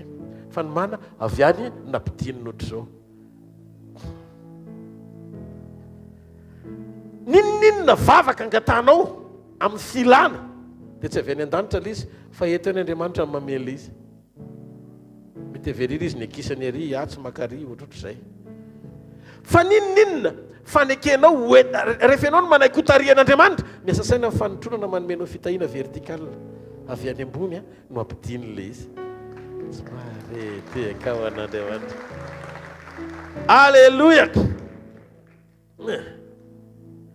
Hitantsika zany eo nomeri toko faraika ambin'ny folo.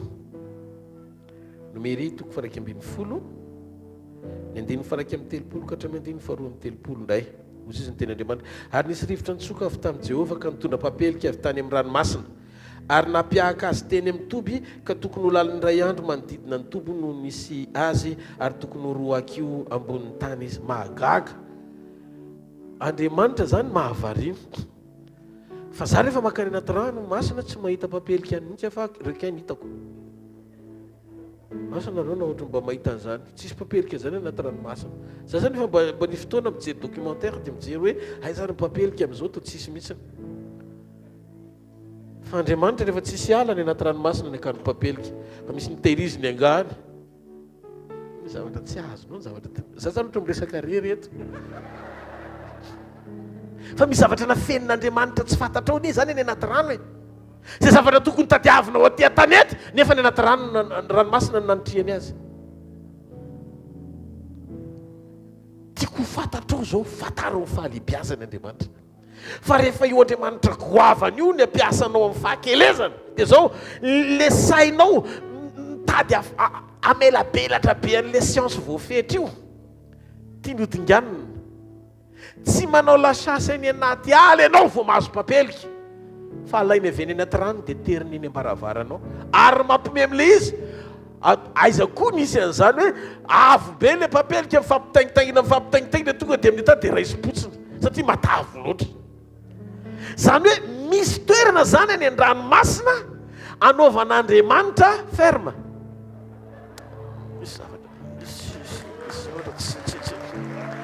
Satria ny dingan'Andriamanitra le hoe mbola tehirizina sofana akana ary refanana amin'inona. Fasika isy rivotra ny fenao nenefitra.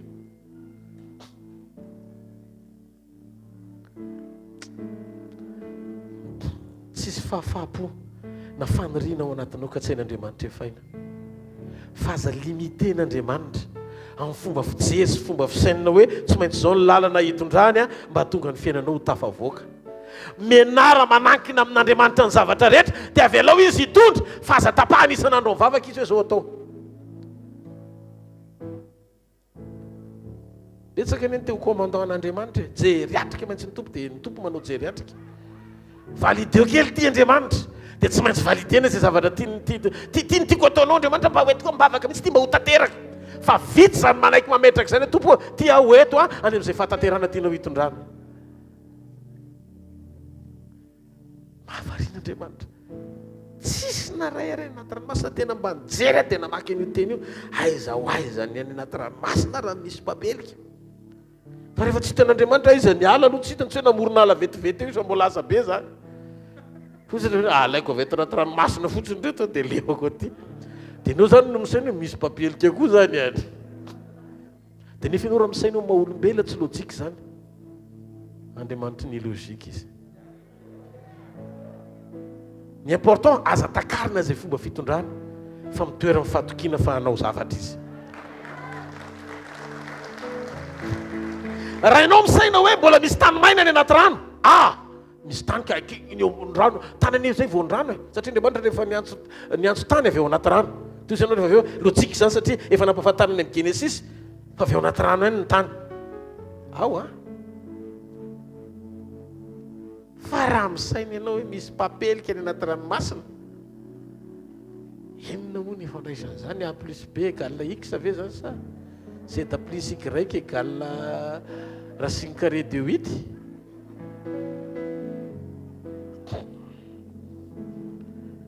Misy olona eto androany maraina mifantatra ao fahalehibiazany satria miezaka tsika moka ny heviny ara-panahy ao ambadika le fanambarana dia azoko antoka fa rehefa hinana ny mofo ianao sy sotro amin'ny kapoaka tena renao mihitsy hoe izy fiainana satria le nidina avy tany an-danitra no hanome fiainana fa tsy fanomezana avy any an-danitra.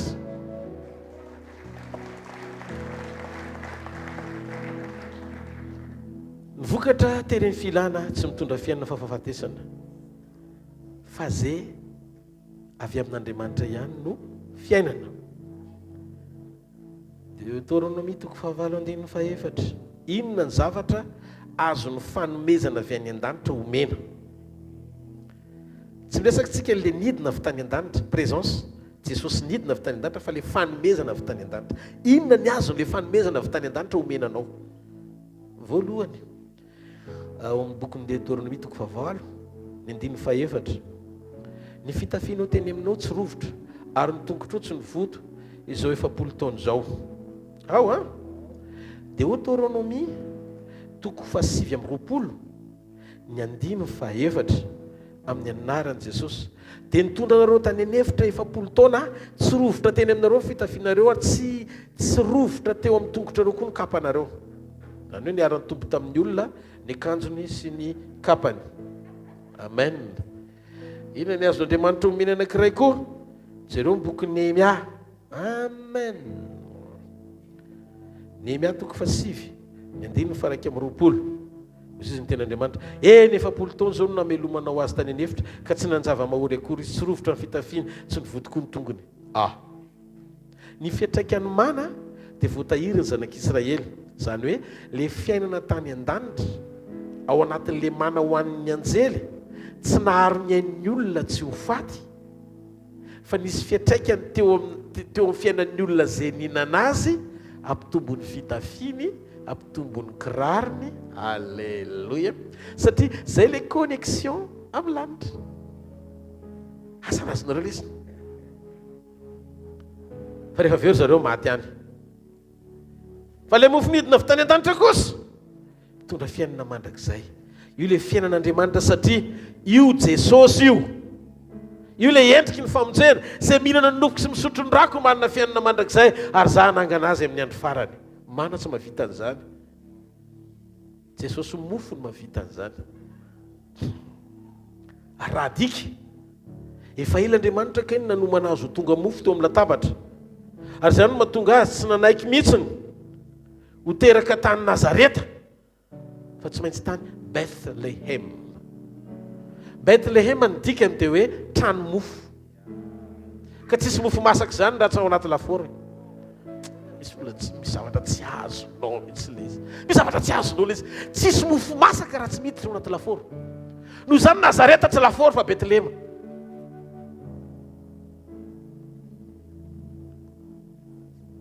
Préparation any Nazareta, koba, rano, sy ny etsetra, Maria zany. Fa rehefa hivoaka amin'izay le mofo, tsy maintsy any anaty lafaoro, makao Bethlehem. Satria Bethlehem trano mofo ny dikany. Ny dikan'izay mikaka eny aminany. Hoe ianao ry Bethlehem talana kely, tsy le mahatalana kely anahy, tsisy hidira le vahakeleza, le fahalehibiaza, nitsony ndray kay le resaka, efa précalculé daholo hoe Bethlehem ny vohomana fa trano mofo satria tia zazy tia tsy olona fa mofo.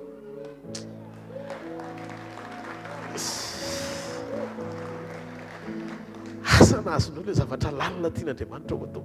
Dia ozy Andriamanitra hoe Maria,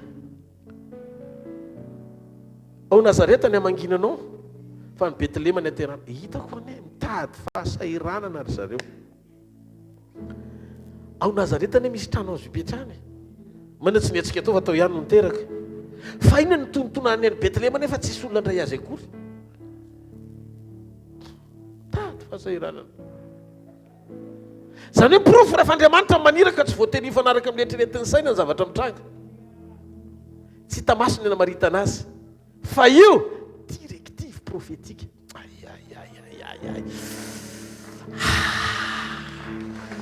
kosa Andriamanitra tampaminany jeto fahary inona ny antony trano mofo mitoerana trano mofo ny tsy maintsy hitondrana anamasahana azy laforo ka voalaza fa nijo tany anana sy ny sisa trano mofo aloha tany tsy solana indray endry zareo tranon'omby zareo niteraka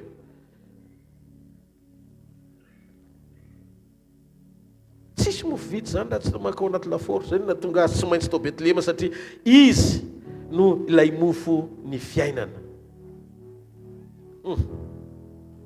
lasa zareo nanao voyage efa manomboka mihetsiketsika ny zazakely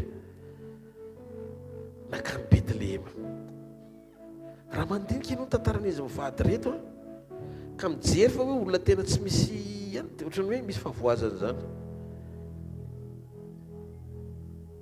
en plus raha mijanona tao Nazareta ry zareo tsy niatrika an'izareo hoe faninganana ny lamatoa rehetra zany fa tamin'ny Betlehema nisy an'izany ka efa voasoratra koa fa raha ely tomany anjanany Jeremia indreny nampahitanany io any amin'ny toerana io tsisy fonenanao tsisy taminganavanao maninona ny ela tany Nazareta ny Galilea fa nakany Betlehema tsy misy toerana toriana any ndray alina monjany dia efa zay dia mety fa maninona raha mijanona fa inona tsy maintsy tadiavina ny Betlehema ozy izy Maria ty zaza atao kiboko ty tsy olona fa mofo satria nitikany hoe Betlehema dia trano mofo tsy any Galilea no nanaovana mofo fa tsy maintsy any any boulangerie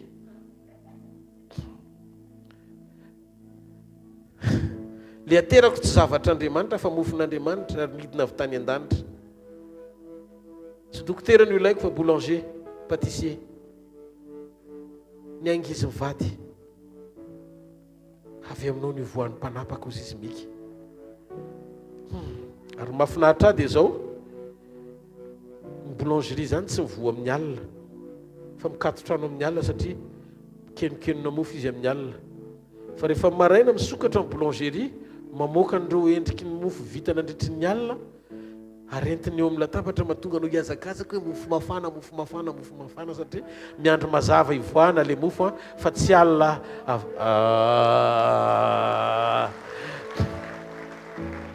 Jesosy Kristy le fahazavany zao tontolo zao dikan'izay mofo mafana isan'andro izy tsy marety akao an'Andriamanitra halleluja fa maninona tsy maintsy tao Betlehema fa tsy tany Betsaïda Bethesda mantsy atao hoe maison de compassion tsy tao Betel tranon'Andriamanitra maison de Dieu fa tao Betlehema trano mofo maison de pain fa maninona satria tsisy zavatra natao andehandeha foana fa zay rehetra mahakasika azy dia fa manana ny zavatra ataony ka ty zavatra eto ambony latabatra ty fifarana ny vision'Andriamanitra tanteraka androany ho any anatinao rehefa avy eo azonao rehefa zany ty zavatra ho ataontsika androany ty fifarana ny zavatra nomanin'Andriamanitra tany amin'ny Genesis ho soniaviny eto amin'ny latabatra ho ao anatinao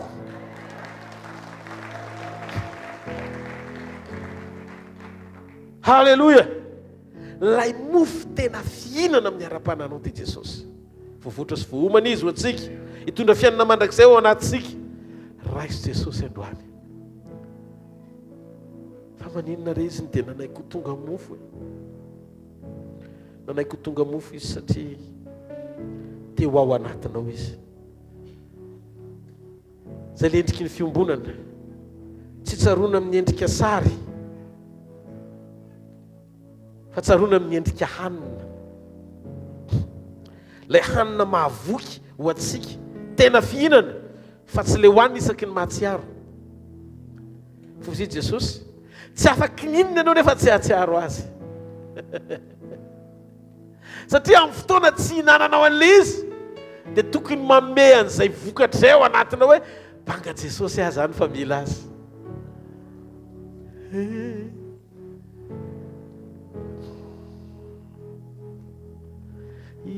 indro aho mitoetra eo atongotra Jesosy io tsisy afa-tsy zao sy anao, ny ra sy ny dy tsy ambesatry fiainana ifampierana no tena fiderana eo anantonakiako fako anao isoronako hiderako anao usulunzava-manitra manatitratitra no ataoko fanatitra ny fonao aho no andrasan'i Jesosy. Androany maraina tiako ho fantatrao ny lehibe an'izao fitiavana izao. Rehefa tonga Jesosy ka manatrika azy ianao dia tsy hitany hoe inona no nataonao rehetra, lotonao, faratsinao, tsy famendrenao, tsy fahatanteranao, ny fahadalàna fitsosona mitambatra, tsy izay no hitany Jesosy androany maraina.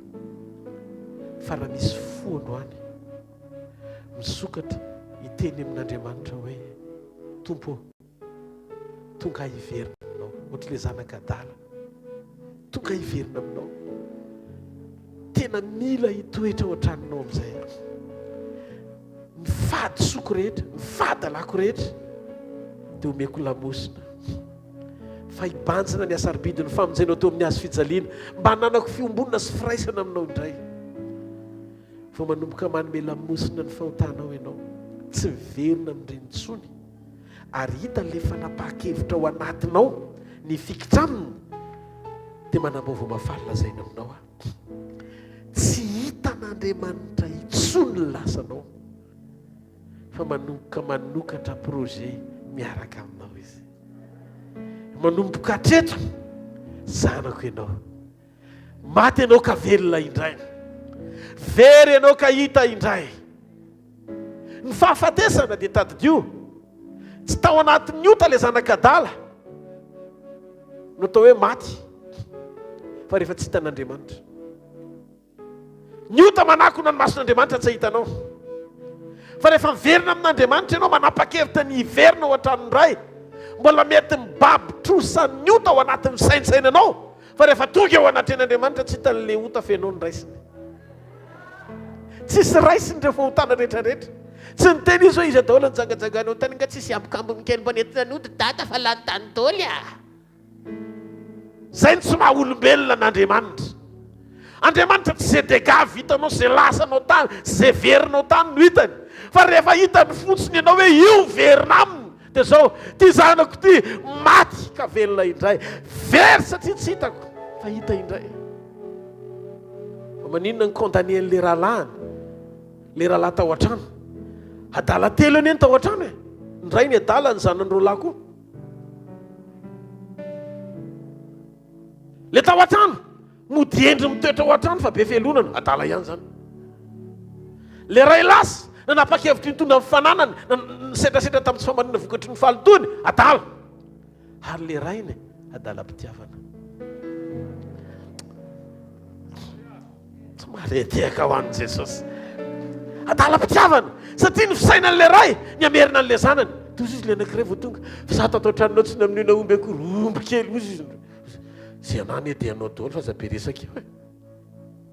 Fa ty zandrinao ty ozy izy, tsy tato an-trano izy fa tany ivelany, tsy mahafaly anao ve ny iverenany. Ny position-ny olon-kendry zany tsy tokony alina ny fiverenan'ny hafa. Fa raha ianao no miseho ao an-trano nefa be fialonana ho an'izay tonga ao an-trano, mbola samy ao an-trano nareo mirahalahy, mbola samy tsy ao an-trano. Ny anankiray mody tonga fa nyray tao fa tsy tao kay, ary hitako izy ny tao satria rehefa tonga izy ny ariva dika zay na dedeko izy fa tsy nijanona tao. Zay ny mahatonga azy naloto ny fo satria nahoana tsy ao an-tranony ray foana, fa ny titra fotsiny hoe tsy mivoaka.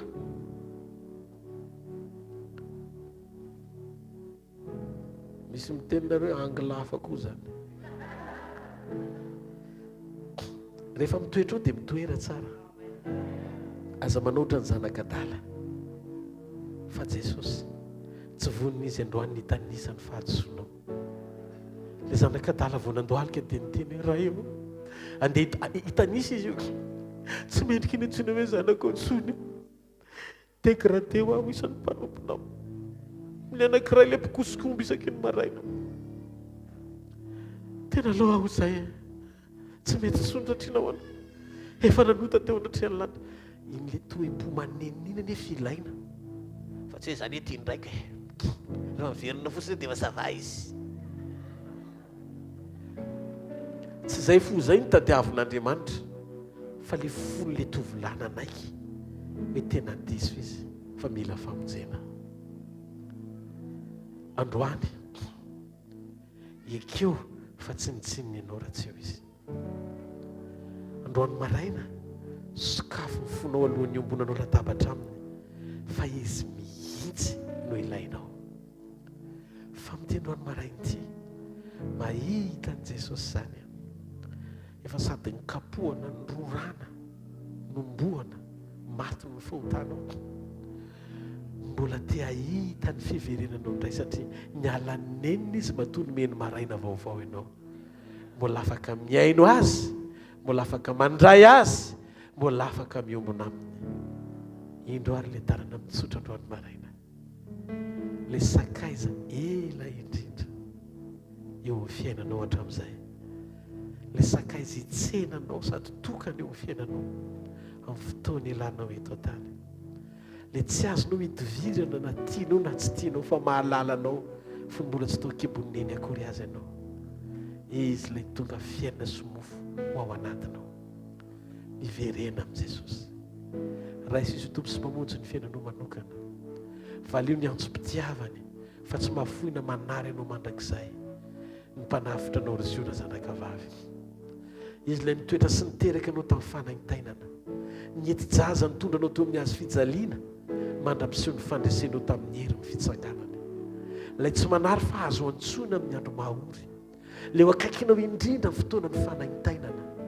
Ilay tsy mitondra soulagement na fanamaivanana fa mitondra fanafahana.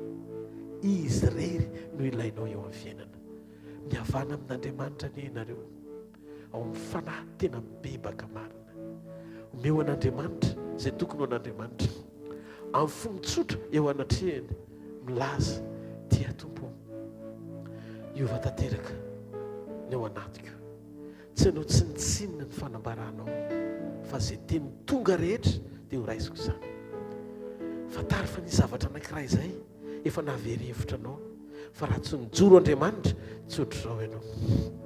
Izay mandre androany maraina aza manamafy ny fonao. Firy amintsika nefa ny ravoravo-tanana tsy noho ny fahatsarantsika nanasitran'ny antsika fa noho ny famindram-pony. Firy amintsika ny tsy nanantena tsoa ny fiainana fa mbola mihazona le fiainao mba havoronao sy ny ankonanao io misy tanana mihazona le izy amin'ny famindram-po ary miteny hoe raha mbola eto aho tsy raha arak'izany ianao zanako. Zany fitiavana zany androany maraina tiako tafiditra ao anatin'ny fonao tsy anaovanao tsinitsinina ny fijoroanao eo anatrehany. Mahafinaritra azy rehefa mandeha amin'ny fahamarinana ianao tsy manana fifaliana mihoatra noho izao dia ny andrenesako fa mandeha araka ny fahamarinana ny zanako. Marina ianao, masina ianao, matahotra an'Andriamanitra ianao, mijoro amin'ny sitrapon'Andriamanitra ianao. Mihevitra mandrakariva ianao, fiainana mandrakizay mametaka lanjany zany fionany zany tady dio fa ataony devoly zay anadononao fa ndray androany ianao. Eo anaminy eno ty fahamarinana ity. Raha mbola ao anatinao ny tanjaka dia ohatry ny tenao izay tianao zany foana ianao satria misaina ny tsy ho faty ndray androany. Fa fanydevoly ao mémoiranao mihitsy ny hoe lalovana ny tany fotony hoe empira mandrakizay zany eto.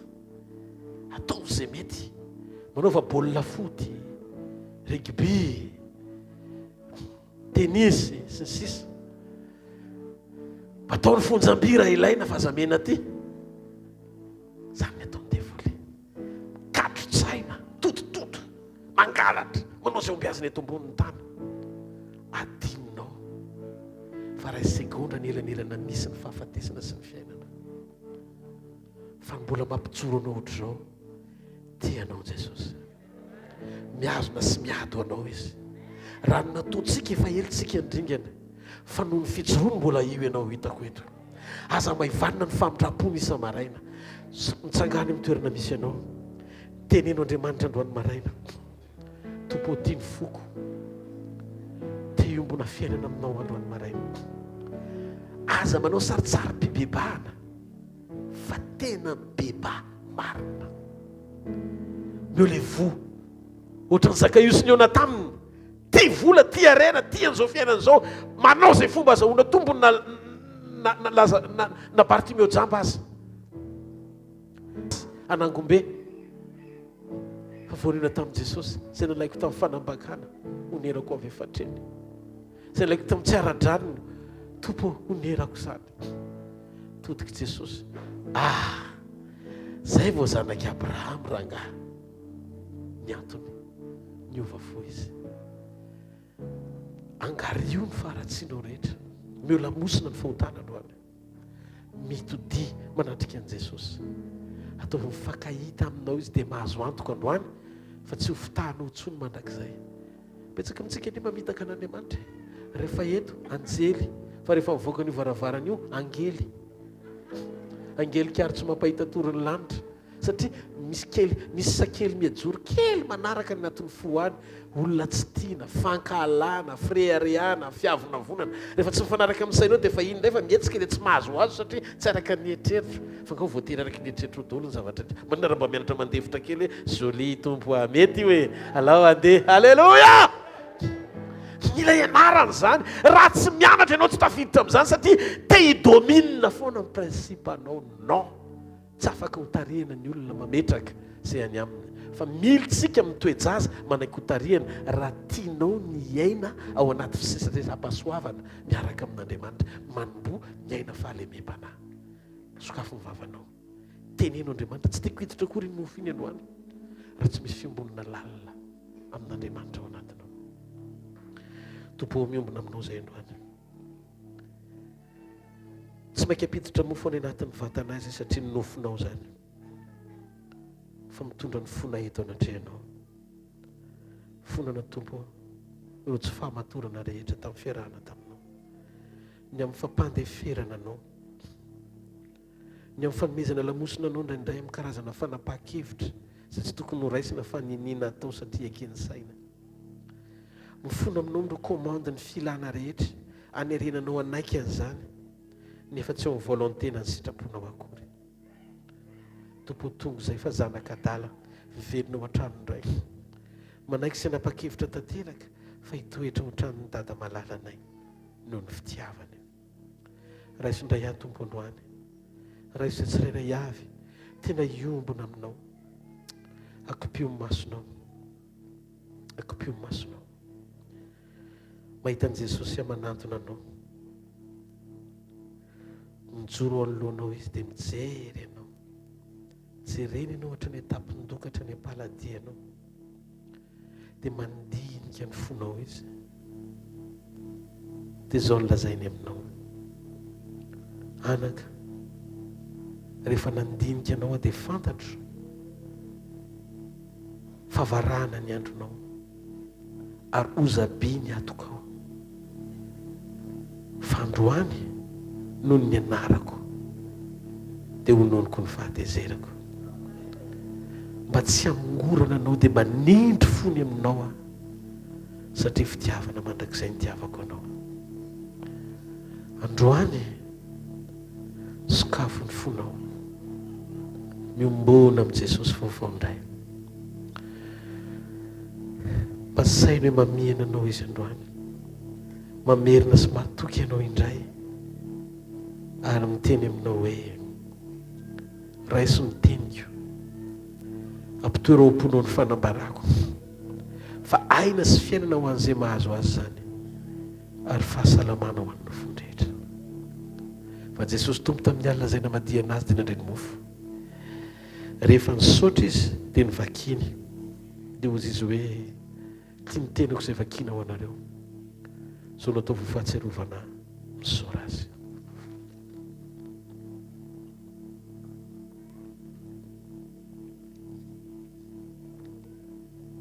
Tompo, fa mba iza moa izay miombona amin'ny nofotry ny tsy toa,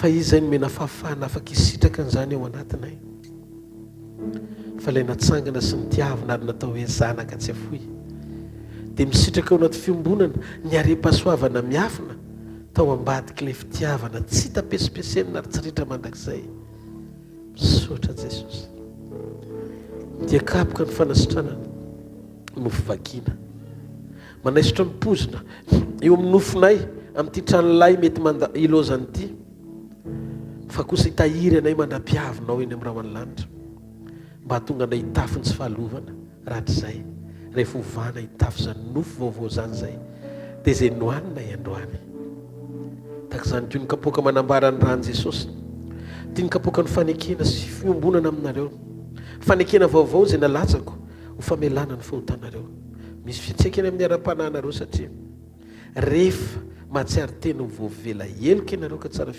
ndao tsy kisotra noho ny fitiavany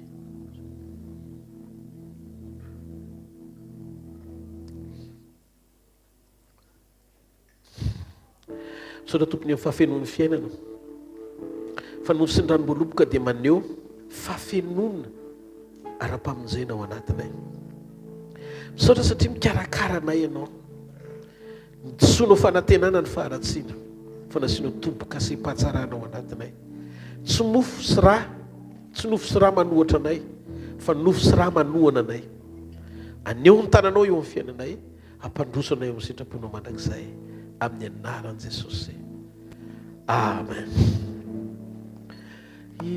Ininanao ini lay niaretanao ilay azo fijaliny lay mafitaminao fa ianao irery ihany ianao ihany no navity izany ndao irantsika manao zany iry zany iranao iny iniranao inni lay niaretanao ilay azo fijaliny mafy taminao mafy taminao ndao tsika hitsangana sady iran zany iry zany ianao rery ihany Jesosy ô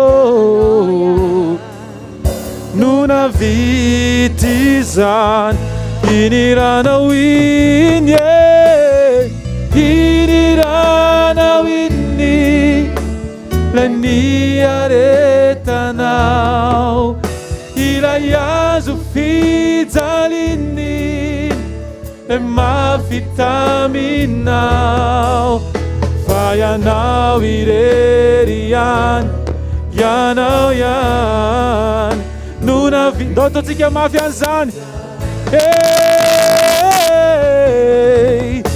iniranao inni lay niaretanao ilay azo fijaliny lay mafitaminao fa ianao irery ihany ianao ihany no navity izany Tsika farany iniranao iny Jesosy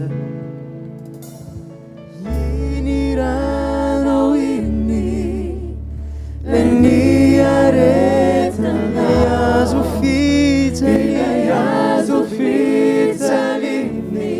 mafitaminao fa ianao irery ihany ianao ihany no navity izany fa ianao Jesosy fa ianao irery ihany ianao ihany no navity izany zay rehetra matsapa fa mivonjeny Jesosy androany tamin'ny alalany teniny ndao tsika hiaraka iorakoraka mafo any Jesosy zay vonina deran Jesosy rehetra dia ndao tsika hiaraka iorakoraka sy tehaka mafo any Jesosy alleluia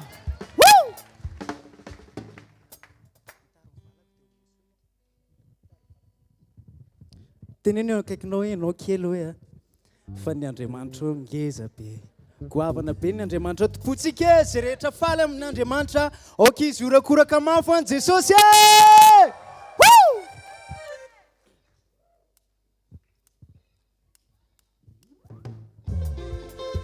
ataovy ambony le tiako tsika ho an Jesosy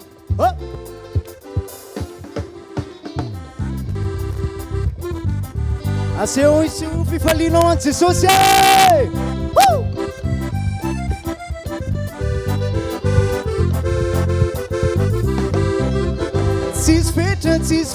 tsisy fetra ny Andriamanitra mahay manao ny zavadrehetra mitoera mamoa voatsara tsy manjera sady tsy tana ny tarigetra tsy misy fetra re Andriamanitra mitoera tsara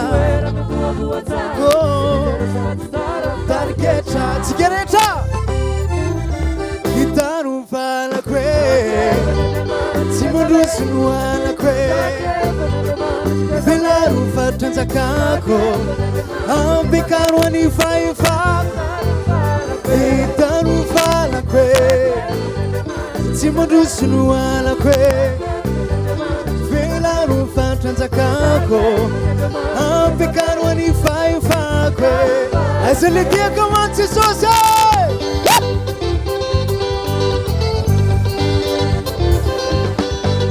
zanak'Andriamanitra zanak'Andrina tsy mahafatenay ho amin'ny fitahiny sakalokosy rema teolojia tsy mahafatenay mantafitia zanaka tsy manao tsintsina melo zay ho ambinina fa tsy maniny Andriamanitra tsy tafena Andriamanitra tsy tafesifese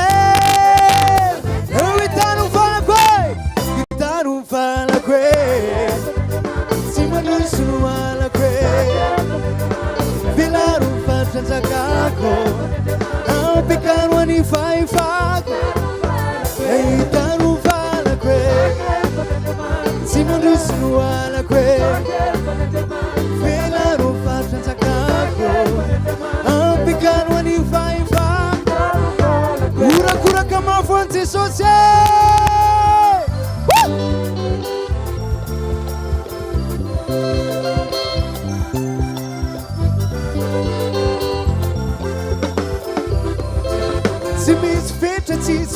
tsisy fetra ny Andriamanitra mahay manao ny zavadrehetra mitoera mamoa voatsara tsy manjera sady tsy tana ny tarigetra tsy misy fetra re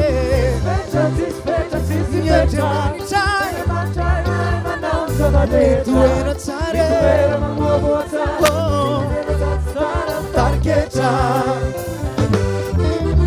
hitano valako tsy mandroso no alako velaro fatranjakako ampekano any faefako hitano valako tsy mandroso no alako velaro fatranjakako ampekano any faefako aiza le tiaka ho an Jesosy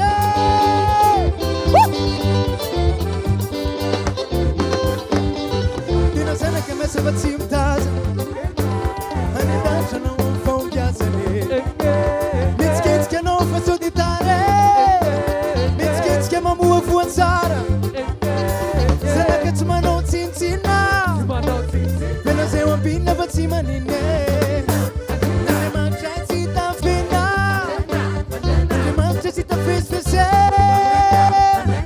sikarehetra hitano valako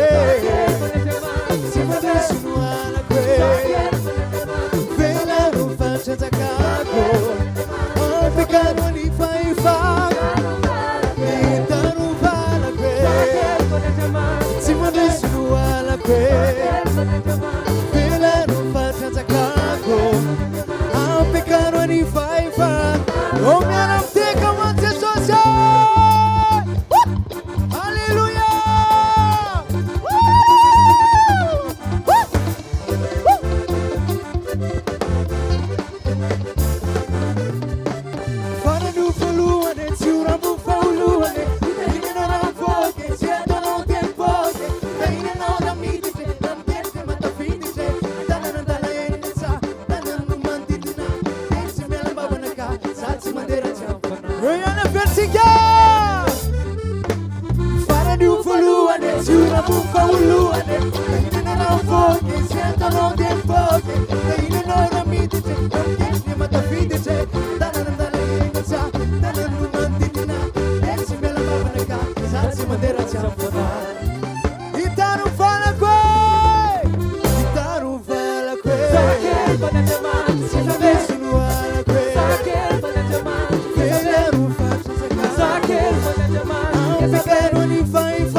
Jesus, aterrizo, Jesus, Rasul Kawe.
Jesus Yahweh.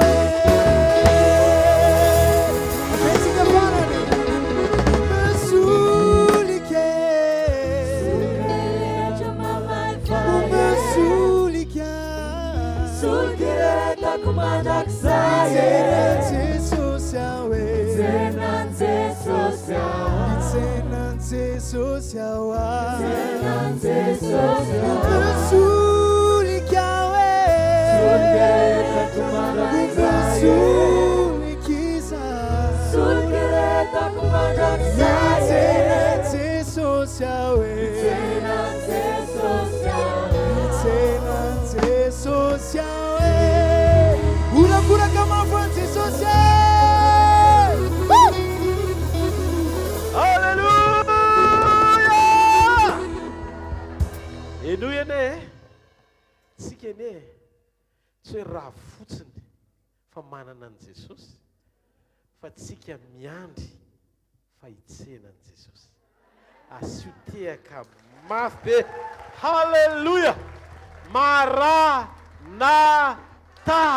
Woo!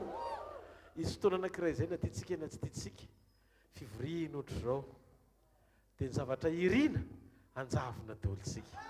Amen. Ary amin'izay fotoana izay tonga dia ny amin'ny raha any lanitra izy mitsena antsika. Magaga tsy fotoana idinany intsony fa fotoana ampakarany. Ndao tsika ite tanana mafy eo an'Andriamanitra. Rehefa midina izy dia manetry tena maka ny endrikitsika. Izay le révélation nakeo amin'ny Petera izy afaka mindrona lakana kely ve mahay mandeha ny ambony rano nefa dia nilona ohatran'ilay olona reny dia nidroboka izy. Mahafinaritra ny Jesosy lenatra ty dia nananika sy tony tanaka Petera nefa olona mahay mandeha ny ambony rano. Fa zao rehefa izy nidina koa tokantranon'ny Petera amin'ilay sambo kely dia nirobo-drano izy. Jereo masona akaikinao fanetretena hoe fahaizana mifehy fahefana mampangina ny zavatra hainao satria manjony izay tsy mahay hoe amen. Niakatra izy fa nisy fotoana amin'izay Petera indray no navoakany. Rehefa izy miantso an'i Petera hoe avia aty dia tsy maintsy hovainy Petera andeha ny ambony rano ohatr' azy amin'izay. Amin'ny fotoana etsony mandeha ny ambony rano Petera fa amin'ny fotoana natonany mirobo-drano Jesosy. Ilay endriky Petera no niraisiny anatonany azy fa ilay endriky Jesosy no nivoan'ny Petera tao anaty lakana nanantona azy. Dia ohatr'izay koa amin'ny fotoana ampakarany ino ty fahamarinany ty rehefa hiakatra ny amintsika dia hovainy endrika hitovy aminy. Satria izy miantso mapakatra fa tsy izy ny midina mba hamonjy. Ka androany sokafo ny fonao nanao fahatsapana hoe Jesosy tianao. Raha hiala eto ianao tonga any an-trano dia ataovy tsikin'ny olona tian'Andriamanitra, ataovy toetran'ny olona tian'Andriamanitra, ataovy fiainan'ny olona matahotra an'Andriamanitra. Za mahita fa tsika reto tsisy ho raharak'izany fa vao maneno ilay trompetra hoe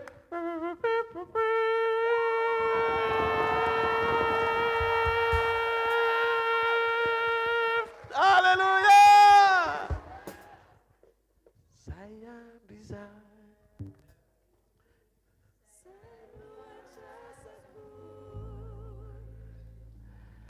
verità ny mpamonjiko ohitako izy anatsika Isagini nossa vinha.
mahitan'i Jesosy mitodika mijery ny mpianany zany eo izy 12 lahy dia mijery ohatry ro mpianana izy zao aza malahelo ny fonareo minoan'Andriamanitra tsara dia minoa ako fa ohatran'ndraiko misy fitoerana maro. Halleluja. Raha tsy izany aho izy dia efa nilaza taminareo fa ny andehanako zao andeha mboatra fitoerana ho anareo dia zao nisy ozy izy any amin'izay hitoerako no hitoeranareo koa. Manam-panantenantsika ary manam-pahatokina fa Jesosy tsika tsy mitaka antsika. Misy toerana miandry anao any an-danitra. Halleluja. Ataovy izay hifikirana aminy, ataovy izay joroana amin'ny sitrapony, ataovy izay ambenana tsara fa tsisy raraka izany entina ray Halleluja. Matoky le niandro anareo sy mifidy anareo. Avoafany amin'ny lanitra ny tanao dia misaora azy amin'ny fonao manontolo. Saotra Jesosy tamin'ny teny androany, misaotra tamin'ny famangina androany, misaotra tamin'ny kasika androany. Tsy voatery hivavaka foana zay eo amin'ny zavatra anankiray fa fantatra hoe misy zavatra tsy mila mivavaka zay fa tanterahanao eo amin'ny fiainanay. Tsy mila hoentinay mambavaka fa tanterahanao eo amin'ny fiainanay. Fa zay tsy maintsy mivavaka satria mila anao zay. Aoka tompony tsirairay avy androany, andray fanafana, andray fanasitranana, andray kasika avy aminao, fanovam-panahy, fanovam-po, fijoroana amin'ny sitraponao. Aoka ndrehetra napatsam-panahy fenona avy aminao. Aoka ny fifoazam-panahy avy aminao, irehetra eto Madagasikara, irehetra manerana an'izao tontolo izao. Mila ny afinao zay fanahy masino, mila ny afinao zay fanahy masino. Tory ny tsirairay avy any am-pony any, le vonjy sy ny namolenao ao anatinay. Na amin'ny toetra, na amin'ny fiainana, na amin'ny fitondran-tena, na amin'ny fijoroana tsy tanteraka. Okolevina zay tsy avy aminao Andriamanitra. Ampitoroany tsirairay avy, ho masina, marina, sitraka ho lehilahy mendrika, vehivavy mahatoky, amin'ny teny sy ny sitraponao mandrakizay. Aoka hifaly Andriamanitra, aoka hifaly ny aminao Andriamanitra, aoka hiravoravo aminao Andriamanitra, aoka azoaina Andriamanitra miaraka aminao. Tsofoko rano ho tanteraka eo amin'ny fiainanao zany. Amin'ny anaran'i Jesosy Kristy avy amin'ny Nazareta. Mandehana aorianan'ity fivoriny ity fa horenao ny fanotonan'Andriamanitra eo amin'ny fiainanao, ny fitantanan'Andriamanitra eo amin'ny fiainanao. Tsy soraraka izany ianao sy ny ankonanao. Lohalika eo miforotra valian'Andriamanitra ianao. Mandehana fa zay nasandratra ohatra amin'izay tsy ho adinony satria tsy mahatory narendrena mpiambina anao. Velona mandrakizay Jesosy. Mandehana amin'ny fahefana, amin'ny hery, amin'ny fahatsarana, amin'ny voninahitra, amin'ny fahalebiazana, mahombiaza amin'ny lafindretra. Aoka ahita fity ao anatin'Andriamanitra anelao, ahita ny valo ny fisasaranao. Ireo talavitra noho izany, ahita fity mihoatra noho izay heverinao. Amin'izay ny atanin'Andriamanitra tokony anao. Tsy soraraka amin'ny anaran'i Jesosy avy any Nazareta. Tononoko amin'ny anaran'ny Tompo. Mandehana fa indro izova antsika mandrakariva ambara-pahatonga ny fahataperana zao tontolo zao. Hitanareo ane Jehovah ka hiaro anareo. Ampamirapiratra ny tavany aminareo ane Jehovah ka midra fo aminareo. Anandratra ny tavany aminareo ane Jehovah ka nomenareo fiadanana. Amin'ny anaran'ny Ray sy ny Zanaka ary ny fanahy masiny.